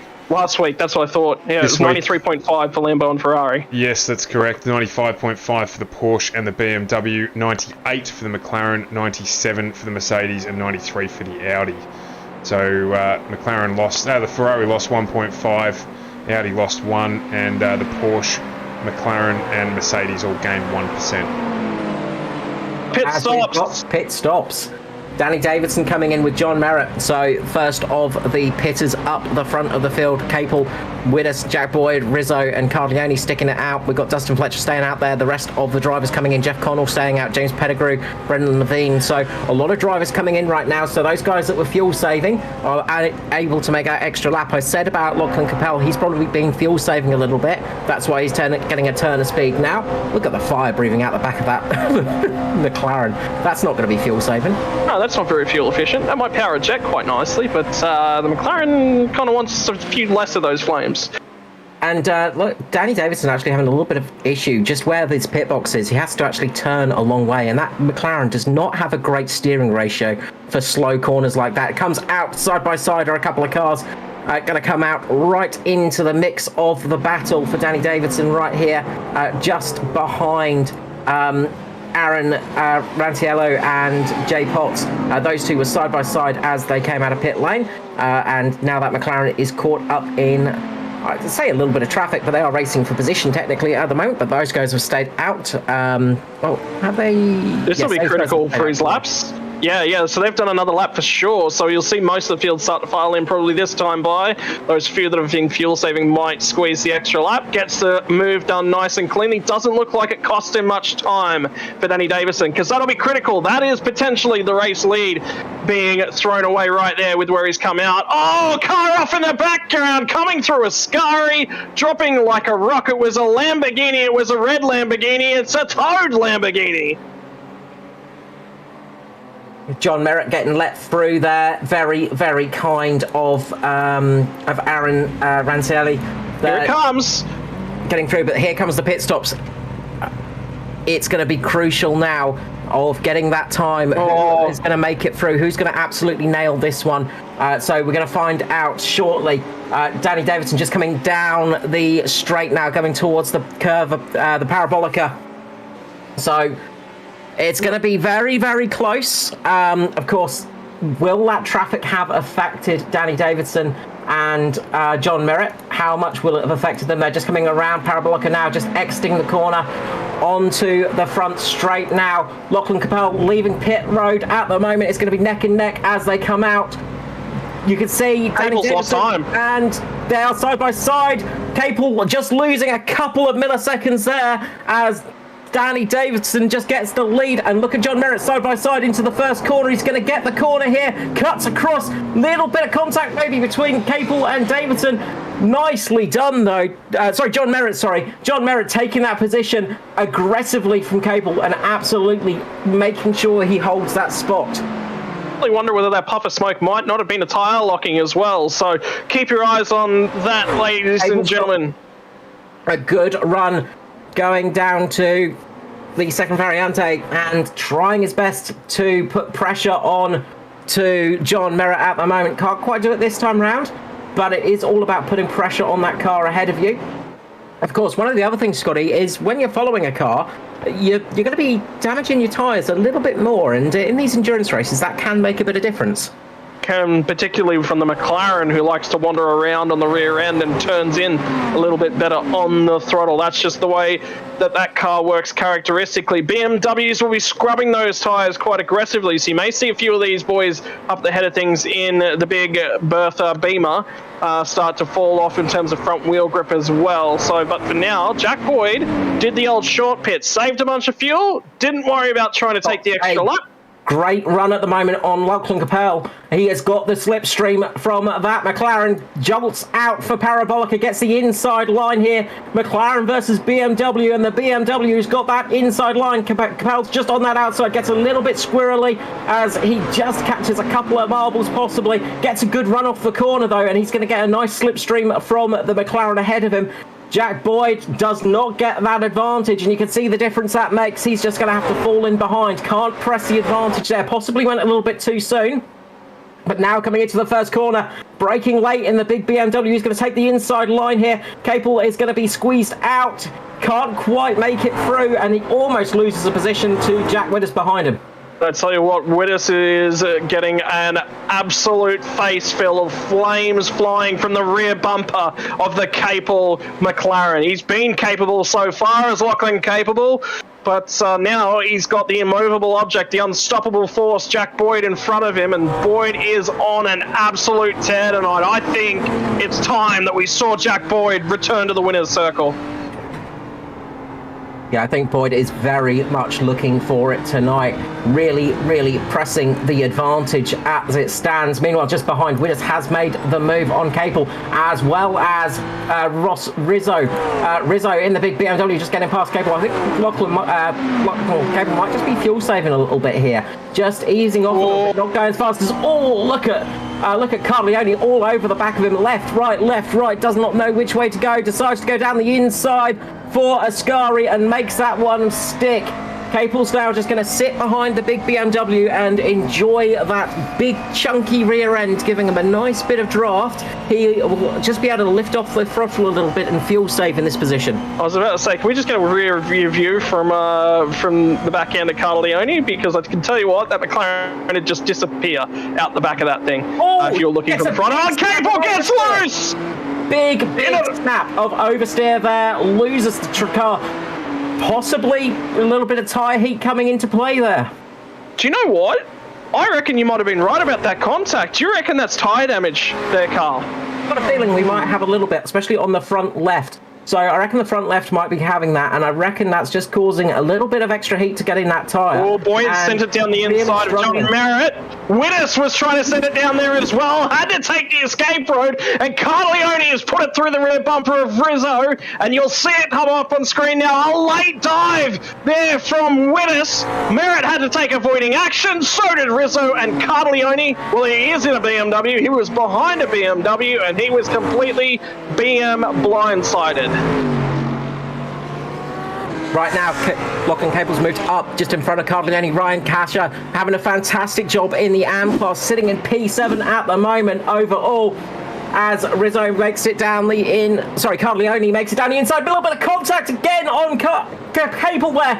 Capel having to just ease it out a little bit. Does not want to have more damage on that McLaren. We've seen just that little bit of damage has possibly caused some issue for that front tyre anymore, and it's going to be much worse. The only advantage is maybe it'll equal out the damage now, so both of them will have the same amount. Meanwhile, Ryan Kasher making a move on Carleone now. Makes it through into Ascari. Very nicely done. Slick move there done by the 79 Porsche. Well, I tell you what, if you were to say, coming into Monza, you thought it was going to be a tame old enduro race, I'm sorry, ladies and gentlemen, you're sadly mistaken, but you know what? That makes it exciting. To the outside, Capel going into Parabolica, not quite going to be able to ride it around there. He's got 3% extra horsepower, you know, and he might be able to just hang it around the outside. The draft goes towards the inside, and Carlione says, yep, I've got damage. I hit my critical lap number. I'm going to have to fuel save to get home from here, but you can do it. This could be him eliminating the splash and dash. Capel all over the track looking for the gap. Goes to the outside. There. Can he get it done into turn number 1? No. He's forced to back out. That's going to compromise the Porsche. They come through the first chicane at Monza, and Capel has slipped a number of places down. I don't think there's steering damage on that thing anymore. You know what? I'm starting to think it was the fuel saving. Meanwhile, Dennis Kotarek doing a great job in the Mercedes. It might be one of the older girls in the series, but he's managed to get it right up on the back of this battle now, sitting in P9 overall, and is just slowly creeping up. Meanwhile, Danny Davidson's got a very nice lead over Jack Boyd in second place, John Merritt in third, Jack Wittes in fourth, and then we have the absolute battle going on. Capel, Kasha, Rosenblatt, Funslow, Kotarek, and a car that's catching up to this battle is an Audi that's very, very black in colour. What you're talking about? I couldn't see anything. Was there an Audi back there? Yeah, it's a hidden one. It's using its special bat power of being able to hide itself. Oh, it's Bat Connell. It's not Batman. Bat Connell, indeed. Oh, it's goes wide. The commentator's cars again. I am so sorry, Jeff. And somebody just threw a bat turtle underneath that car, that's for sure. Yeah, look, the Batarang came back at him and hit him in the face, because that's also damaged the front. You can see the damage there from the big old sausage curb. I wonder if we'll see Connell come into pit lane to get that quick repair used, because that might affect him. That's going to affect the aero of that car. It's also going to affect the handling. Does not come in this time round, but we'll see how much time he starts losing as that damage has happened. Meanwhile, we've got two cars wide down the front straight. Rosenblatt, Kasha, Capel making the move down. It's going to be Kasha taking the lead of this little pack of cars. This is very reminiscent of 1969, I think it was, back in Formula 1 era with the slipstream race going on. I tell you what, pretty those cars were too. Rosenblatt will get the move done on Capel. Capel's struggling in this battle pack. This is where you need a big old experienced wise head. Capel wants another crack. He'll send it to the inside. Backs out of that one. He's having to do a lot of backing down tonight. And I tell you what, age is definitely a big sign of experience, and Capel's getting a fistful of experience battling in packs like this here tonight. He hasn't had a successful season, you know. He's been in the wars pretty much right the way through, and I tell you what, Jack Boyd now having to defend. He's managed to hang on to it once again. So battles up and down the field. It's been phenomenal so far. It would have been 71, sorry, because it was Giffen. Giffen Peterson. Glenn Boyd having a good run as well, a little bit further down in the AM class. Got a good battle going on around him at the moment. Christopher Henn, Daniel Cheney behind him. We've got a lot of action on the screen at the moment. It's hard to know where to look. Capel's got a pit, I think. Oh, you can see the damage. I feel like he's caught a sausage curb. It may have gotten worse. I hope he hasn't accidentally burned that fast repair for the CTC McLaren. Breathes a little bit of fire, maybe breathes a sigh of relief because he's managed to get his way back past Rosenblatt and won't be taking a pit lane this time by. Keep your eyes to the right hand side of your picture as well. Glenn Boyd, this is the fight for the amateur leader as well. Boyd has got Webster right there with him, and I tell you what, this one is going to go on all night long. To the inside, the Mercedes tries to pull out of the draft. On your left picture, will it get it done by the Apex? Yes, he's still there. Defended around the outside. Great driving by both of them. Well, this is battle for second place in the AM class, because of course we've got Ryan Kasha up there in P5 overall in that Porsche, doing a fantastic job at the moment, battling with the pros, and got a very nice healthy lead in the AM class. And look, isn't it, Carl? There's battles, there's battle packs, there's a Stuttgart Porsche out there having a blast as well. I tell you what, it has been a pleasure seeing some of the liveries so far this evening. Don't forget to shout out in chat, which is the favourite car you've seen so far this evening? If you know the driver's name, don't forget to shout the driver's name out. If you know the livery, or you can describe the livery, get on in the chat, support things as well. And a perfectly timed option for that subscribe button to jump up. If you're over on YouTube, don't forget to hit that subscribe button. You're on Facebook, like button will get you there as well. You'll be able to follow the stream, get in touch whenever we go live with racing action. Well, it continues to be the CTC McLaren trying to do its best over that Porsche, and Kasha has got now a windscreen full of Capel, and behind him a rear view mirror of Rosenblatt. It's the run down to Parabolica once more, and they just cannot separate them. It's constantly on, in the front, in the rear, everywhere. Capel defends, he'll hang on to the position from Kasha, and that is another job well done. Now he's got to get on the throttle and try and catch up to that next group.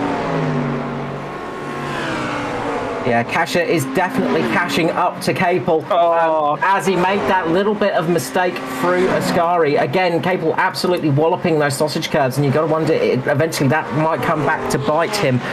Ross Rizzo in pit lane though. So Ross Rizzo has decided to come into pit lane, get a fuel stop, and that's going to be a fast repair as well. So we'll see that one. So he's starting his strategy. So we're going to see a few cars possibly coming in to pit lane shortly. What did I say, Carl? Critical lap number? Well, it wasn't a critical lap number tonight. It's critical time number. 30 minutes. That is 20 to home.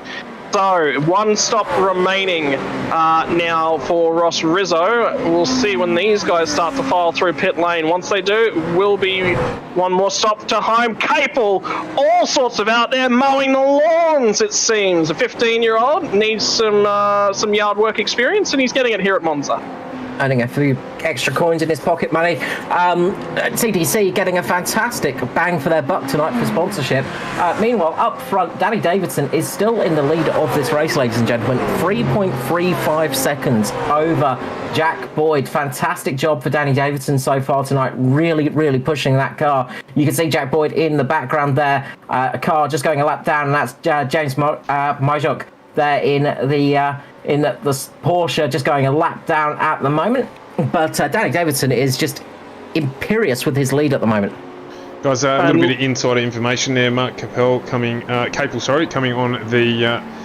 the stream, just to say that he actually got 2 slowdowns, which is not something that we even touched on in the hype of all of the race, as a possibility. 2 slowdowns, which is what pulled him back from the lead of the race, and now obviously heavily congested in traffic. So that was the reason for the drop off in pace for Lockie.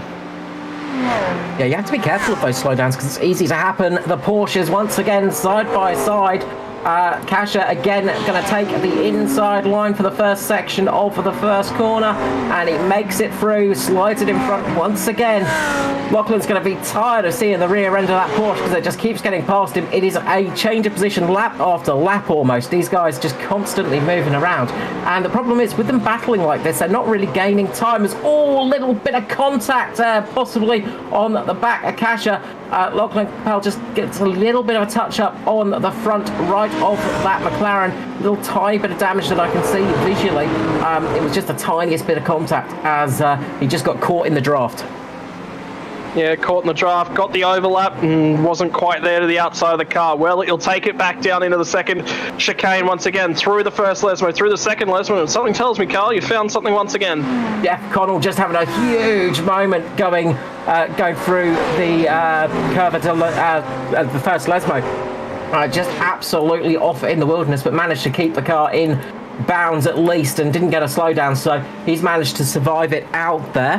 One of the things actually we were practicing and talking about a little bit in some of the practice sessions was that first lap and slowdown. Speaking of slowdowns, and just doing the bit of the old Alonso method, working out if it was worth going across the first corner, and it turned out it would have been. So nobody actually used that to their start, thankfully, but it was definitely something that could have paid off.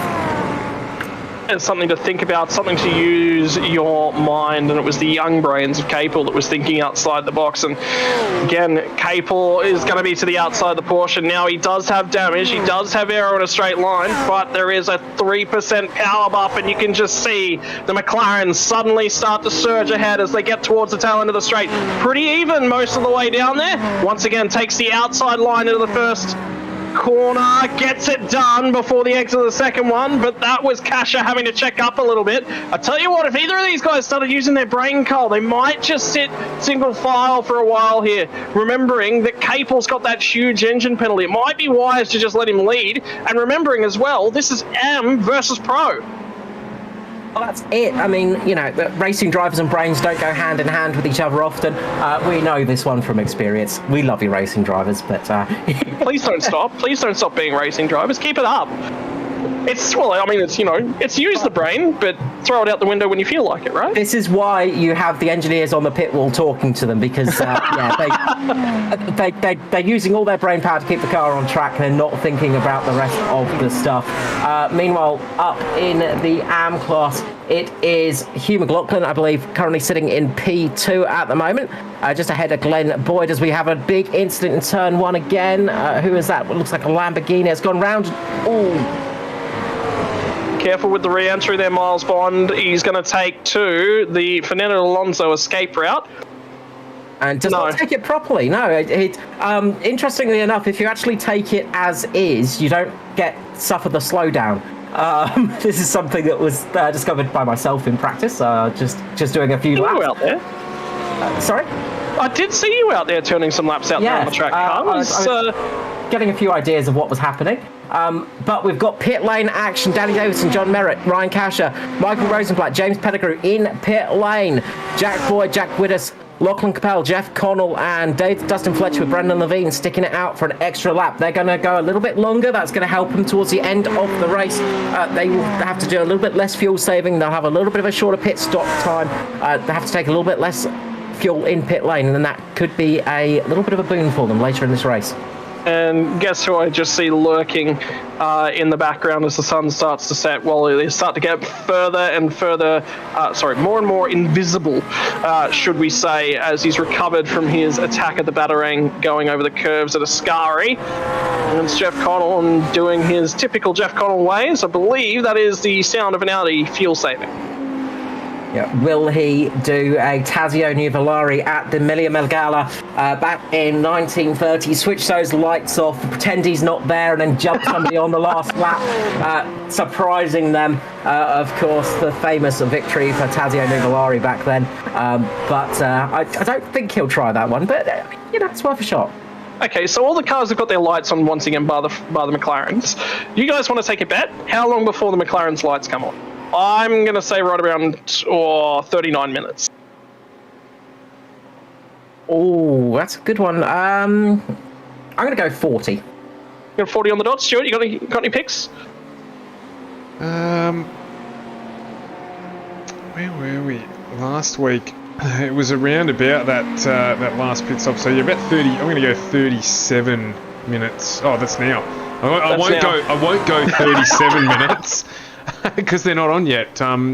Might look at around about 43 then. Okay, you're going way outside the book. Well, keep an eye on the headlights of the McLaren. It's going to be near impossible to keep your eyes on the headlights of the McLaren because Lachlan Capel is the only one to go one lap further at this pit stop. Makes a small mistake under brakes into the first corner, but, he was fighting it out with a few of the guys there, and...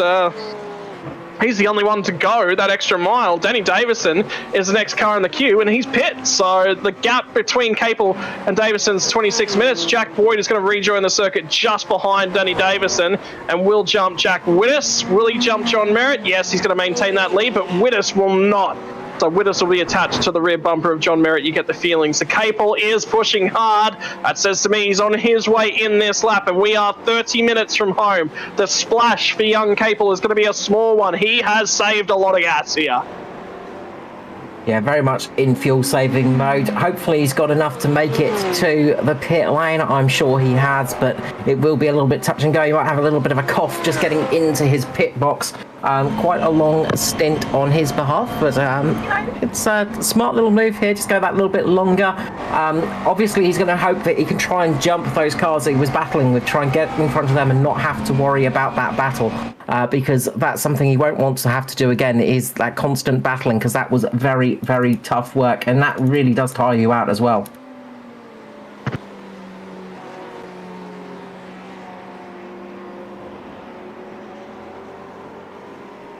meanwhile, just looking through the field at the moment, just trying to see who's had some good racing out there. Currently, Hugh McLaughlin up 10 spots in P18, has done his second stop, so we'll gain a few more positions. Very nice run. Tim Orty as well, 15 positions gained in the race in 29th position. So such a bumper field out there. It's very hard to gain positions, but interesting to keep an eye out on those drivers. Capel in pit lane right now, comes to a stop, going to fill up that McLaren and get some fuel in that beast, and we'll see how it goes. Danny Davison just coming down pit straight right now. You can see he's going to lose time on the leaders, but he was nowhere near there for the fight. The big one is going to be, where does he come out in comparison to Kasha and the rest of that battle pack? So we'll see how that one pays off for him.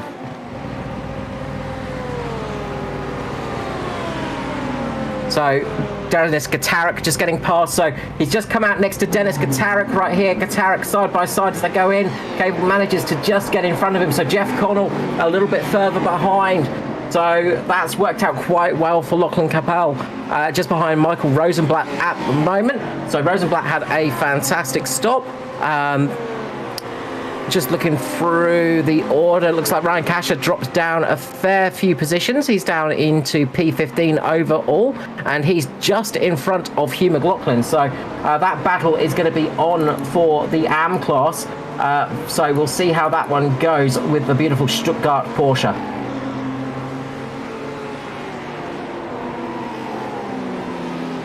So he's fallen away a fair bit there. He had a much longer stop than Hugh McLaughlin did, so 23 seconds. Yeah, I think he took on probably a full tank of fuel, probably didn't actually set his fuel tank a little bit lower, so a bit of a mistake there. And look, these are things that do happen, and it's one of the things in endurance racing you have to be careful of is fuel numbers. You need to make sure you get those right fuel numbers. I don't think that's it.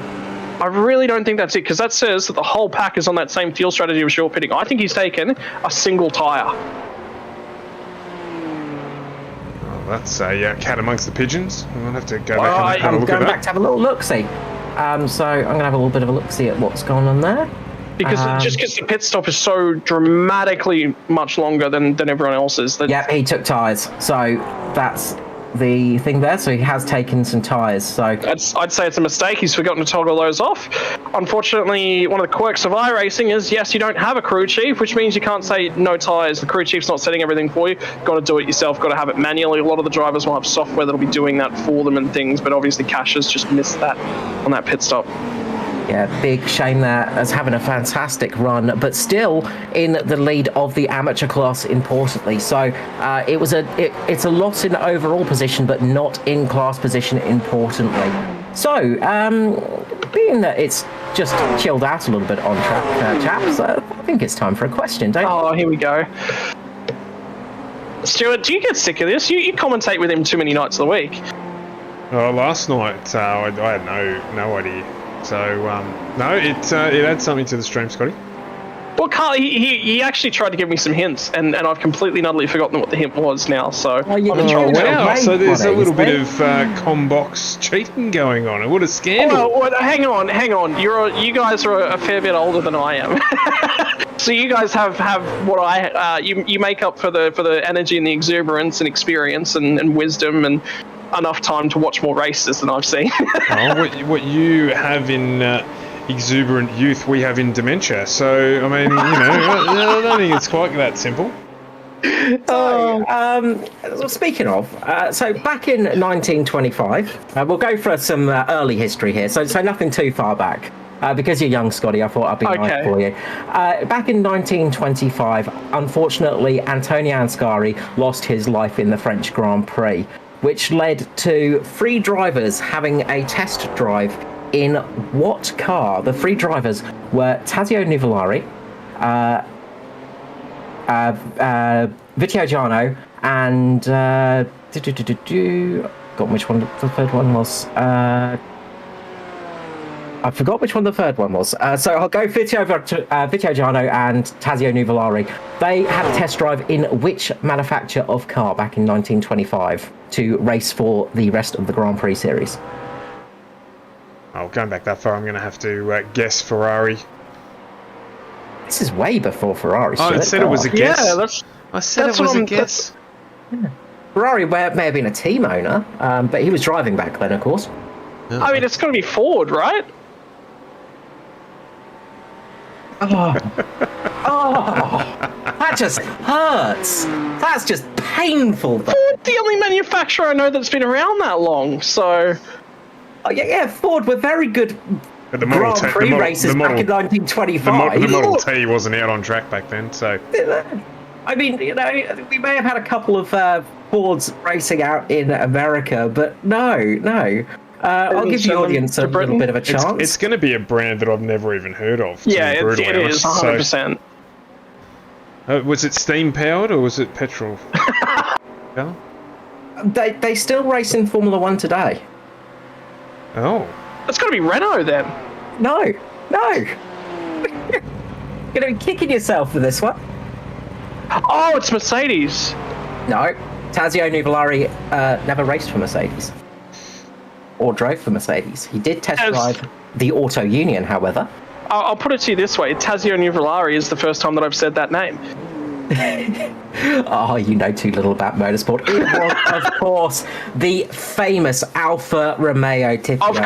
Of course, the famous Alfa Romeo. I mean, how could it be anyone else? Oh, no, Oh, sorry, goodness me, if it's a famous P2, the Alfa Alfa Romeo, Romeo it must be P2. the only one. I mean, this is back when Alfa Romeo were absolutely dominating Grand Prix racing, of course. From 1925 to 35, they were dominant in the Grand Prix racing. Is that because no one else was running? No, they were. Mercedes were running with the SSK. Of At course, least I got one brand right. Yeah. It just wasn't the right brand. Anyway, Aussie Nobles there with the Alfa Romeo jumped into the chat on YouTube. So, Yes, I'm glad somebody got it. So, it was, of course, the famous P2, not the Tifio. The Tifio was a bit later, of course. Oh, that is an awkward pit stop, and that might signal damage. That's Matty Cardiglione, isn't it? Yeah, it is indeed.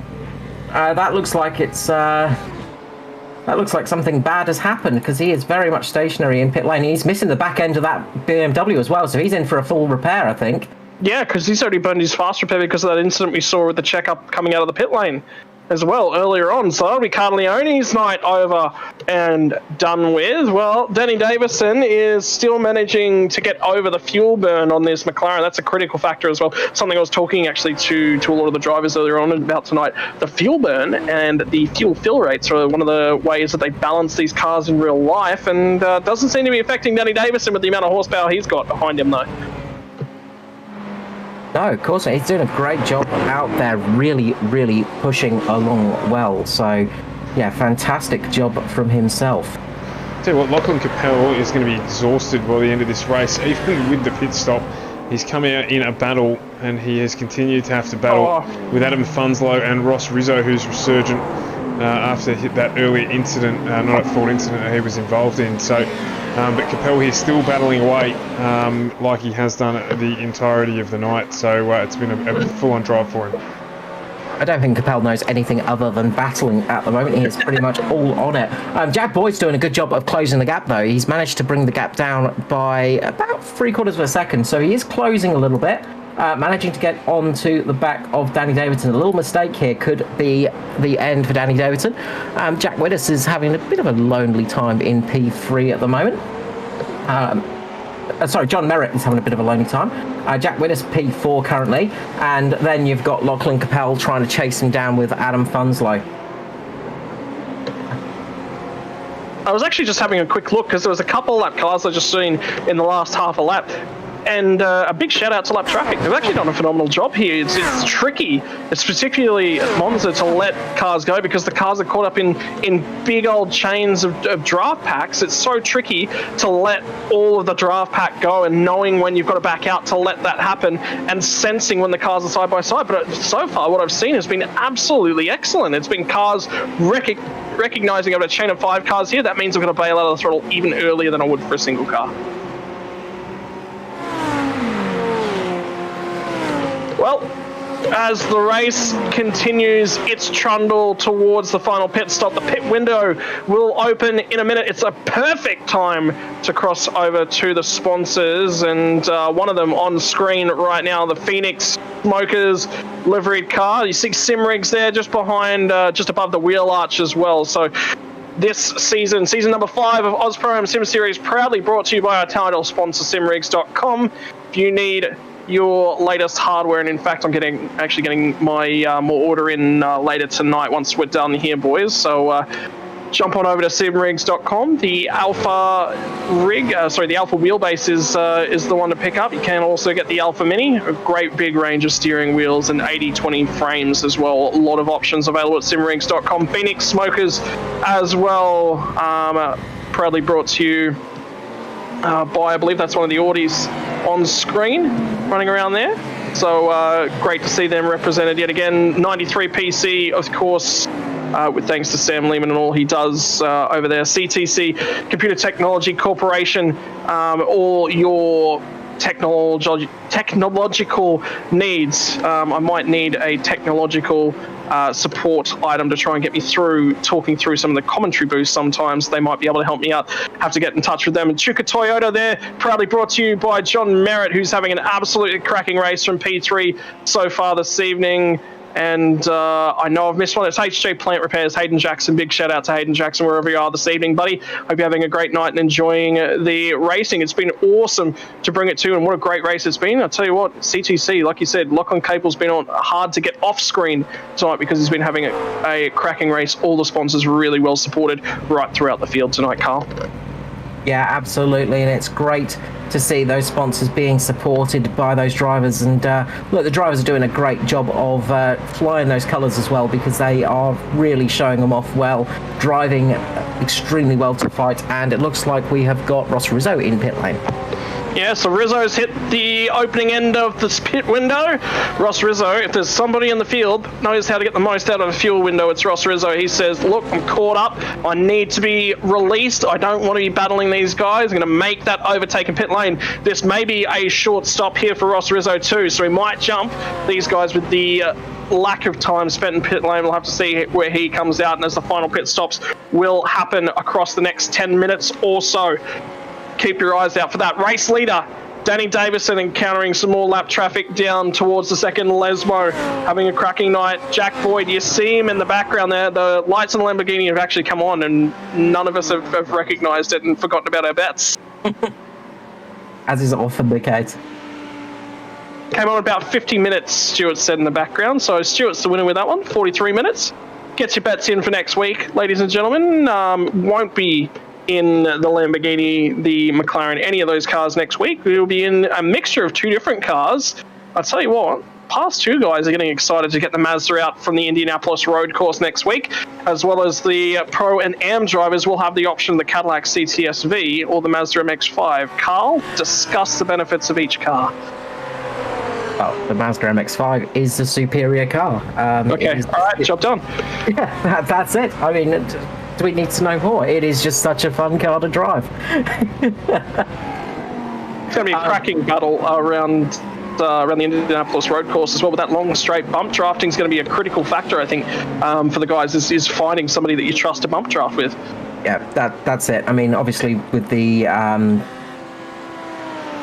the two very different cars out there, it's going to make a difference in the racing style. Adam Funzelo, Michael Rosenblatt and James Pettigrew coming in pit lane as well. So this one's not done for pits at the moment. Still a few cars that are needing to come in for that extra fuel stop. And who are we going to see coming in for their third stop? Of course, we saw Lock and Cable managing to go that a little bit longer. Could that be an opportunity to possibly make it a little bit longer in this stint, possibly even save it a little bit further towards the end of the race? I'll have to see how deep into the race they go. Pit window open for that final stop so far tonight. Ryan Kasha on screen, followed by Jordan Peter and Joshua Fitt as well. So a little bit of a battle pack forming right here. Tell you what, he's done a cracking job for one of his opening rounds. I believe this is actually his debut race within the AM class so far this season. And it's been a good one for Kasha. You can say he's going to cash her in after the end of the tonight. I'll let myself out. Get your coat, mate. Look, has done a fantastic performance, really proven himself. Hugh McLaughlin as well, done a really good job out there too. And again, it's really good to see the ARMS just having such good racing out there. Mixing it up with a lot of the pro drivers. Remember that battle with Lachlan Capel in the early phases of the race. Both drivers would have been grinning from ear to ear, absolutely enjoying the thrill of the chase. Jack Whittis was thinking about making a car change tonight, didn't do it, running up inside the top 5. John Merritt's made his trip through pit lane. Whittis will trundle on past. Capel's continuing on as well. Is that Danny Davison? It is. So Davison is in. So yeah, Davidson in pit lane as well. So the leader's coming in, and you just look at Danny Davidson. Look at how tight that pit exit is. You just got to really crank it on there. You've almost got to flick spin it. Of course, not easy to do when you've got traction control. Nasty that traction control. You're trying to maneuver the car around as aggressively as possible. All it wants to do is just give you traction everywhere. Sometimes you just don't want that. Well, Jack Boyd continues on in the lead of this race. Whittis is 10 seconds distant, as is Capel. And Capel is getting a hurry on. I tell you what, he's come out of nowhere. All of a sudden, he's only half a second behind Whittis, and I think he's going to overtake him in the near future. We'll have to keep our eyes on that hunt down, because that is going to be recovery driver of the century from Lachlan Capel. Yeah, there's been some really good drives out there tonight, and it's nice to see some slight different strategies playing out as well. Some people going for the longer, some people going for the shorter, some people really changing it up, and this is what we love about endurance racing. So just taking a quick look, the guys up the most points, looks like it's the first of the Audis. Is that Tim Audi? I see just at the back end of the top 10, up 34 spots. It is indeed, but hasn't made a stop yet, so may need a second stop. He's just behind Scott Gray at the moment, so there's a mad cow in front of him, and he's just got to watch out for that one, because you've got to be careful of the old mad cows. Whoa, that's a Boyd. That's one of the Boyds. That might be Glenn Boyd, I think it is. Let's see what's happened here. This is not a spot where you want to go off, and that's a really big off as well. Just going into the corner and gets caught there and spun around, and then just... That was nasty. Was that... Who was that? Caught him. It looked like... Black... Was Connell, was it? I don't know. It looked like It was Luke Fitt. It was Luke Fitt there that caught him, so... yeah, that was just Luke Fitt coming out of the pit lane there in the Audi and just caught him, and yeah, big damage there on the front. Dave Roberts having a big moment as well, I think. It was Glenn Boyd, just seeing the 38 on the side of the car, so he's in deep there. He's done a great job providing more than enough room, and it looks like Luke Fitz just had a mistake on the pit lane entry. Pit lane, an important facet of the night's proceedings in terms of the endurance race. Entering pit lane is generally what a lot of the drivers focus on, but exiting pit lane just as critical, especially at race pace. And you've got a lot more grip. You want to go as deep as you can in the first corner and just push that a little bit too far. And yet again, Capel's gone that extra lap. This time might be the help that he needs to jump Jack Whittis, because if he's going to splash that little bit less, all of a sudden that 0.8 of a second margin to Jack Whittis is going to evolve into a position gain for Lachlan Capel. You get the feeling that is going to happen. Yes, just jumping up to Danny Davidson right now, because he has got a red and white BMW all over the back of him. What has happened? So this is an interesting battle here. So Jack Boyd was much quicker in the pit stop, so 2 seconds faster than Danny Davidson in pit lane, and that gained him that time to get him right onto the back of that McLaren, and he is going to be absolutely pushing for effectively the race lead as Jeff Connell and Capel have come into pit lane. So those two coming in. Jeff Connell doing an 11-lap stint there. So Jeff Connell doing a very long stint there, just uncaught by us, I should say. But good job from Jeff Connell. We'll see these guys start to rejoin back out onto the racing surface any time now. They've managed to jump them, so Capel will still come out of here in, you've got to think, either third or fourth place. But Jack Boyd seizes the opportunity. He wants to go into that lead position. Danny Davison very deep into the braking zone as you've got to be around the outside. The switchback, the look from Jack Boyd. He gets on the power. He's in the draft. He's going to have another crack, you know, down here at the second chicane. He will be thinking about it. Davison's going to have to defend for all money. Round Curva Grande. The BMW crawling all over the rear wing. Jack Boyd to the inside. He's got the overlap. He's there at the apex. He's got it. Jack Boyd will force that maneuver done. It's not over and done with, though, because now it's going to be Dennis Davison with the draft. Yeah, that big BMW booty is going to give him a nice draft. So watch for that one. This is going to be a fascinating fight to the finish, and it is for the lead of this endurance race. We've got 10.5 minutes remaining. Not long to go now. Running out of time. Has Jack Boyd gone for the lead of the race at the absolute most opportune moment? Well, Davison is going to be defending for all money. Well, he's not anymore. He's going to have to get back by him. Maybe he's timing his run. Maybe he's just following Jack Boyd. We're a little bit worried about that BMW wearing out its front tyres. It seems as if Boyd's got that thing all wound up. Yeah, that BMW is looking pretty settled at the moment, so going to be interesting to see how this one goes. Well, it's under 10 minutes to go now, and with the lap times around 1 minute and 50 seconds, you get the feeling this is going to be a 6-lap affair from here to the finish. You're going to get to see Danny Davison duke it out with Jack Boyd all the remaining 6 laps of this motor race. And to the inside, Danny Davison, he was well and truly there by the braking zone, and Boyd backs out of that one to try and have another crack at him. He will once again on the run down to the second chicane here. Luke Fitt just getting away as Matty Carleone almost got caught out. Luke Fitt just did a save and a half through Ascari. Great job there. And keep your eyes on that timing tower in the background too, lads, because Lachlan Capel has jumped John Merritt and Jack Wittes. Wittes is now fighting for his life down in 9th position, so he has dropped a host of spots in the final stop of the night. Yeah, we're just losing a lot of positions, just struggling in that Ferrari, it seems. Not able to quite make the pace, and I think he's one of the highest Ferraris there is at the moment.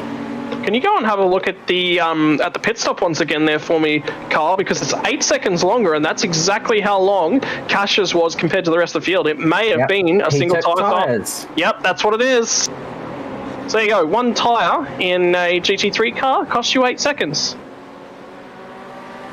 I'm wondering if they're just getting a little bit of wear and they're just needing to do that just to get home and feel comfortable. So could just be a strategic gain. Ryan Casher has made it back up to P11 overall. Look at up front, Danny Davidson weaving all across the track as they go into Parabolica, or should I say the Alboreto curve now. Of course, named after the wonderful Michele Alboreto. Jack Boyd. Sorry to take it away from you here, Carl, but Jack Boyd was all over the bumper of Davison as they come off Parabolica, Curva, whatever his name was. It's Parabolica to me, and it's going to be down the inside once again, says Jack Boyd. He'll control this one. This is the first time Jack Boyd's led through this chicane, so Danny Davison with some work to do. Yeah, this is going to be going on lap after lap after lap. And you know, Lachlan Capel's just taken 3/10 of them out of them on that lap, so he is on a charge as well. It's probably not enough time left for Capel to get back up here, but if these two come to blows, all of a sudden Capel might get himself a win. Yeah, it's going to be pretty close up there. Of course, Parabolica being renamed Michele Alboreto, as I was just about to say, of course, famous Formula 1 driver, 5 wins in Formula 1, ex-Ferrari driver, of course, and crucial member of the Audi Team Yost racing team, where he lost his life in a practice session. That's what it was. Oh, Jordan Peters had a big moment in front of Ryan Casher. So actually got into the back. Oh no, just missed it. Oh, Jordan Peter trying to make a move on Ryan Casher, loses the rear end, but manages to just avoid everybody else. That was a big moment. Yeah, so the replay will show it here. Looking to the outside, trying to follow him down all the way to the corner. Locks the rears. Lucky to get away with that one without tagging anybody. Great driving to prevent further incident. Yeah, really good job there. Yeah, very good job indeed. I mean, that could have been a disaster there for both of them. Luckily, it was only a disaster for one. Well, Jack Boyd will cross the line for the first time in the lead of this race as Davison finally gets the McLaren up through the gears, and all of a sudden, actually, Davison's looking a little bit wounded and looking as if maybe he needs to do some fuel saving, because he just doesn't look like he's got the same top speed as he did before. Well, if he needs to do some fuel saving, then Jack Boyd is going to be struggling as well. And Capel's taken another 4/10 out of these guys, so Capel is coming. And he's coming at a rate of knots. I think the critical factor here is going to be keeping an eye on John Merritt. If he's making up the same margin as well, both of these guys will be fuel saving. It's going to be a race at the end of this one for who can go fastest whilst going slow at the same time. Yeah, we often say that in motorsport. It's who can go the fastest while being also the slowest. It's a very tricky skill to sort of master, but it's that thing of fuel saving and keeping the car in the right spot and keeping the car in that sweet spot. Yep, Davison's got no response now for Jack Boyd. No, Jack Boyd's pulling to the left-hand side. No, he's just trying to prevent the drafting. So, mind game is starting to come out of Jack Boyd. Such an experienced campaigner. He's had a crack at qualifying for Porsche Elite Cup within the iRacing servers. I'm not 100% sure how he did go with that one. He's been in the top echelons of Australian sim racing drivers for an extended period of time. We've seen him here in AUSPROAM Sim Series be one of the standards for many, many seasons. When we compare our drivers, Jack Boyd is the consistent standard we come back to, and now Danny Davison's trying to hold a torch to that standard. Yeah, this is going to be a fantastic battle to the end, and it is going to be a constant one for sure. Look at Danny Davidson once again getting that slipstream behind the BMW. He's going to couple out, get the inside line as they come into the first chicane. Once again, Jack Boyd just has to ease off so not to get the contact there. And once again, Danny Davidson leads for the next lap. Oh, big snap of oversteer on the exit there for Jack Boyd. That's going to cost him a little bit. Yep, so control gained back again by Danny Davison at the Rettifilio. Now it's the run through Curva Grande. And Jack Boyd will start to recover with that draft, and Capel didn't close this time by. So maybe no fuel saving, maybe it was just the battling that was costing them. They went a lap single file, and all of a sudden Capel not able to make the gains he was making before. De La Roggia chicane, smashed the curbs a couple times through there. I tell you what, Carl, have you gone for a ride yet? Have you taken us for a lap of this wonderful Temple of Speed? I have not managed to yet, no. So we might wait until we get to the start of the lap before we do that. See, we've got a little bit of time before that happens. I might ask another quick question, just because I'm evil. Who holds the current Formula One Grand Prix racing lap record? And I'll make it a little bit easier for you, boys. Former Ferrari driver and was driving a Ferrari at the time.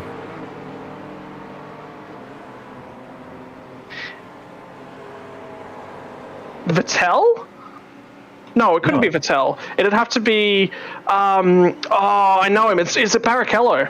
It is indeed. Scotty Rankin gets it. Snatches it away. So as we come around the Alboreto curve, we will go for a lap here at Monza, and we will talk us through this one. So, will Jack Boyd be leading as we get down towards Variante, the first Variante set of corners, turn number one, that very harsh right-hander?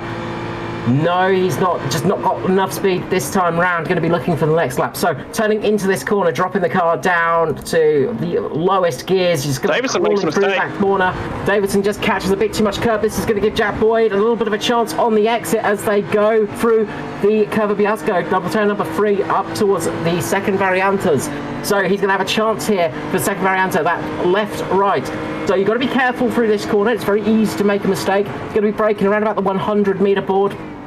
Jack Boyd can't quite make it past. It's a hard place to pass here. Again, just catches a little bit of a slide getting out the corner. It's going to give Jack Boyd the chance up to the first Lesmo. Into the first Lesmo we go. That right-hander, get a nice bit of curb on the exit. The second Lesmo, you want to go nice and early in this one. Watch out, you don't want to go too early because you can catch a bit too much of that inside curb and catch yourself a penalty. On to the nice long straight as we go down to the famous Ascari chicanes. Jack Boyd getting a nice run here. Not quite able to do it this time, but watch out as they get onto the start-finish straight once more. Again, a nice long straight as they go down to the Alboreto curve. The parabolic curve at the end of the straight from Parabolica, but now the Alboreto corner. Jack Boyd having a really good run here behind that McLaren, and that BMW is going to get toasty hot on the bonnet from those big flames shooting out the back of it. Through Alboreto they go. Boyd taking a slightly tighter line here. It's all going to be about the exit. Boyd gets a nice exit off here. He's going to get a good run down the start finish straight. We have got 41 seconds remaining of this race. That means our white flag will be flying very shortly, I'd say. And he's going to get past here. He's going to go for the inside. He throws a dummy on the outside, goes to the inside. Watch out for the grass. It does tighten up there. Jack Boyd makes the move into Variante. The first Variante makes the move perfectly past Danny Davidson. The BMW gets through. And now it's going to be the run through Kurma Grande for the final time tonight. Danny Davison tries to show the nose to the right-hand side of the track. He's there. Jack Boyd wants to defend the inside line on the run through to Variante Della Roggia. This is the Della Roggia chicane, the one where you really bounce over the curves. Boyd will hold the inside line, looking for the run here off the Della Roggia chicane. Davison's there. They head to the first of the Lesmos. It's neck and neck. These guys are going to fight. They're going to squabble for it the entire length of the last lap. The mind games were played by Jack Boyd on the run to Variante Del Rotafilio. He got it done there. Can Davison get it done here? A lapped car with the 93 PC logo, thanks again to our sponsors, is gonna give maybe a toe. Boyd continues to defend to the inside. The outside's got to be the run for Davison. He had the compromise line. He bails out. There's Variante Ascari just left. Then they're on the curve of Parabolica. 1, 2, 3 across the curbing on the exit. No grass touch this time. The toe is going to come from the Ferrari in front. He bails out. He gives it to them. Great job by the lap traffic. Davison's got one more corner. He won't have enough time. He's on the grass on the inside. Back to the outside. He's still there, Danny Davison. He's got a lot of horses underneath this thing, but Jack Boyd has parked it on the inside. He's done absolutely everything he needed to, and what a win for Jack Boyd at the line. What a race. Fantastic job there for Boyd. He is going to be ecstatic about that one. Lachlan Capel comes home in third place with John Merritt in fourth.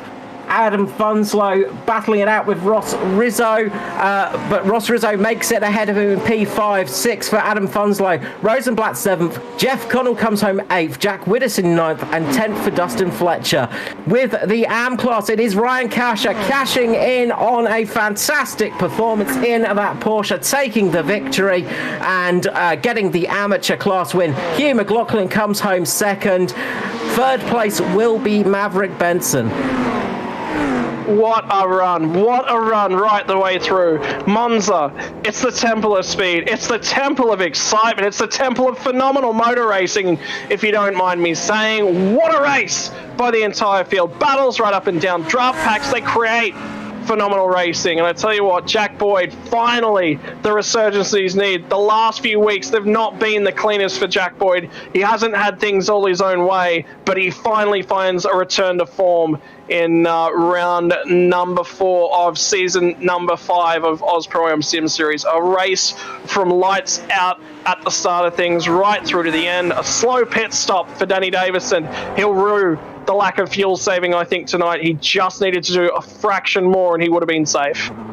Just looking through the field at the moment, biggest gainer out there is Richard Brookfield, 18 positions gained, up in 24th. Timothy Harris, second biggest gainer with 17 spots gained. Tim Harris, good run in the Locked On iRacing entry. Of course, you can head over to Locked On for some podcasting and catch some results and things like that. It's always a handy place to go. And Glenn Boyd will be the final car to cross the line tonight. unfortunate for Glenn Boyd, getting caught up in that incident early on in the race. Was having a fantastic run up there, fighting it out for the AM class category top 3, but unfortunately got caught out with a car coming out of pit lane, and that put an end to his race. Is that Adam Funslow, and is he 5 kinds of bent sideways? Possibly. There's a few cars that had a bit of a ding at the end there, as a few cars stopped just past the line and didn't take a cool down lap coming in, and got a little bit bent up. So a few of those cars are going to need a little bit of panel beating by the end of tonight. Well, beauty of sim racing, costs you nowhere near as much to repair a car. The odd E-hammer will be out, and luckily that's a lot. It takes a lot less effort to swing an E-hammer than it does to swing a real one. My word, have you got an oxygen tank handy? I think I'm out. You don't need oxygen. Just sniff a bit of nitro and you'll be fine. Stuart, what a cracking race, mate. I think you were busy on the cameras there at the end. I think your hands were dancing across the keyboard like crazy, trying to bring us some photographic magic. Absolutely, I felt like Stevie Wonder there, except I could see what was going on. So it was, very, very entertaining at the end, as you would expect. We're just waiting for the drivers to jump into the comm booth with us. Lachlan Capel, last off the track, first into the comm booth. Just waiting for Danny Davison and Jack Boyd to jump in. If they do, we'll have potentially the amateur class winners as well on their way in. So we'll just wait for that to happen. In the meantime, Carl, we are back tomorrow night from 7:45, and if you could do me a favour, before I tell everyone that we're going to the wrong place, I'm pretty sure at Kansas tomorrow night in the Thunder Series 98 laps for the Cup. No, I've done it again. It's Kansas for the Cup, yes. It is Martinsville. Martinsville then for the Thunder Series. That week in the calendar's just completely thrown me off for the entire season. Yes. If you do not know, we had a mild issue with the old iRacing servers, and it's thrown everything out by a week, and the calendar hasn't got updated for us. So it completely stuffs me up every time I try to announce whatever it is that's happening next, but that's okay. We've got that coming at 7:45 tomorrow night, but we are joined by our podium, and I'll let you gentlemen take it away.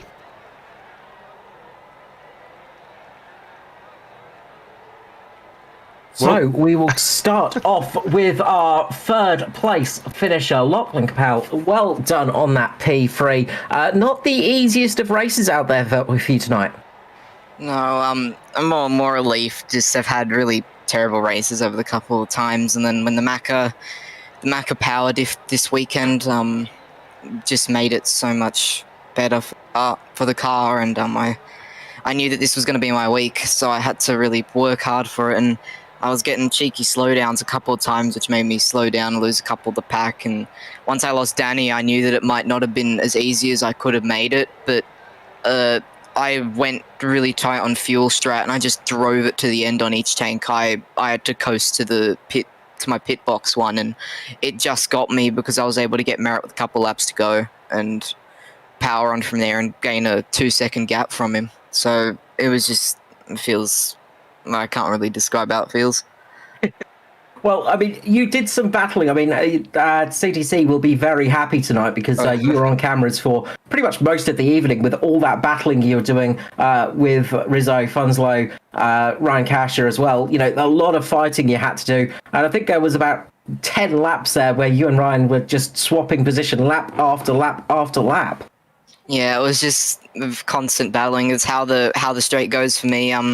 If he was within 0.2, 0.3 of my car, he would get me on the straight. But because of how much the Macca had over the power, even though it's only 3%, it really had the legs to just get straight past him on the front straight. But it was just trying to get that gap. And as I said with the battle between me and Merritt at the end, I needed that gap because I couldn't rely on a Macca fight, because as I did with Funslow, it was not as great as I hoped it was, because it was just too equal. So I needed to try and put it in my favor a bit more. So I'm not sure what happened to him at the end. He's kind of fell back a bit, maybe fuel saving, but just the right strategy played out, and I'm ridiculously happy that I got the podium.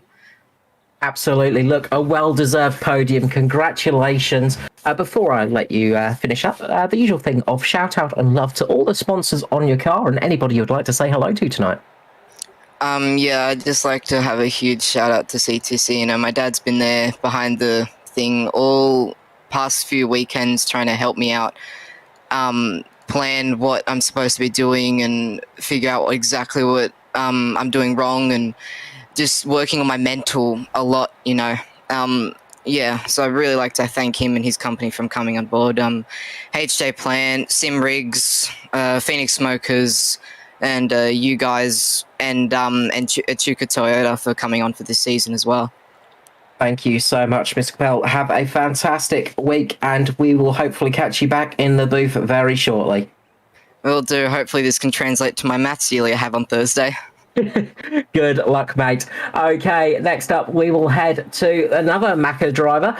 They must have been loving it tonight. It was Danny Davidson, who came home in P2 after a fantastic battle with Jack Boyd throughout the race. How are you going, Danny Davidson?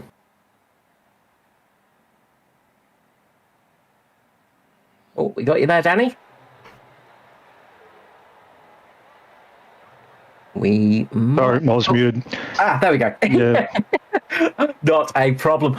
Look, a fantastic battle throughout the race. You look to have some fantastic speed there, but just got caught out at the end by that big old BMW. Yeah, I mean, I was hoping to have enough pace to keep the gap with a 3-second lead for most of the race, but something that I just lost out in the last pit stop. Strategy is usually my weak point a little bit, but I mean the strategy was okay. I finished with about a lap extra of fuel, but I was hoping I'd have enough of a gap when Jack came out, but he came out in my slipstream, and then then the battle was on because it was hard to. I wasn't fast enough to get out of the slipstream. Yeah, look, it didn't look, as you said, not fast enough to get out of that slipstream, unfortunately, and it was that battle of slipstreaming all race long. I mean, it gave us great entertainment up here in the booth, obviously, but how hard is it when you're racing that close, lap after lap after lap? Yeah, very draining, especially in an enduro, trying to push it to the max and not make mistakes. I think at the end, I timed it a bit wrong. I should have been behind, in the last, second last lap to have a chance to overtake. But Jack got in there, and then on the last lap, and it was too difficult to overtake. And yeah, that's all she wrote. Look, it's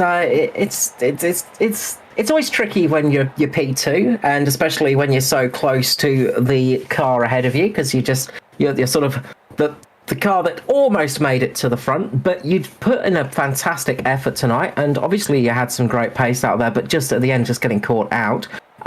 Did you find the McLaren was the difference maker tonight, just to give you that sort of P2 ability, or do you think if you were in another car, you would have been struggling a bit more? I really have no idea, to be honest. I mean, I haven't driven the other cars this season. I mean, the McLaren looked to have the edge, definitely in qualifying, and I thought in the race as well.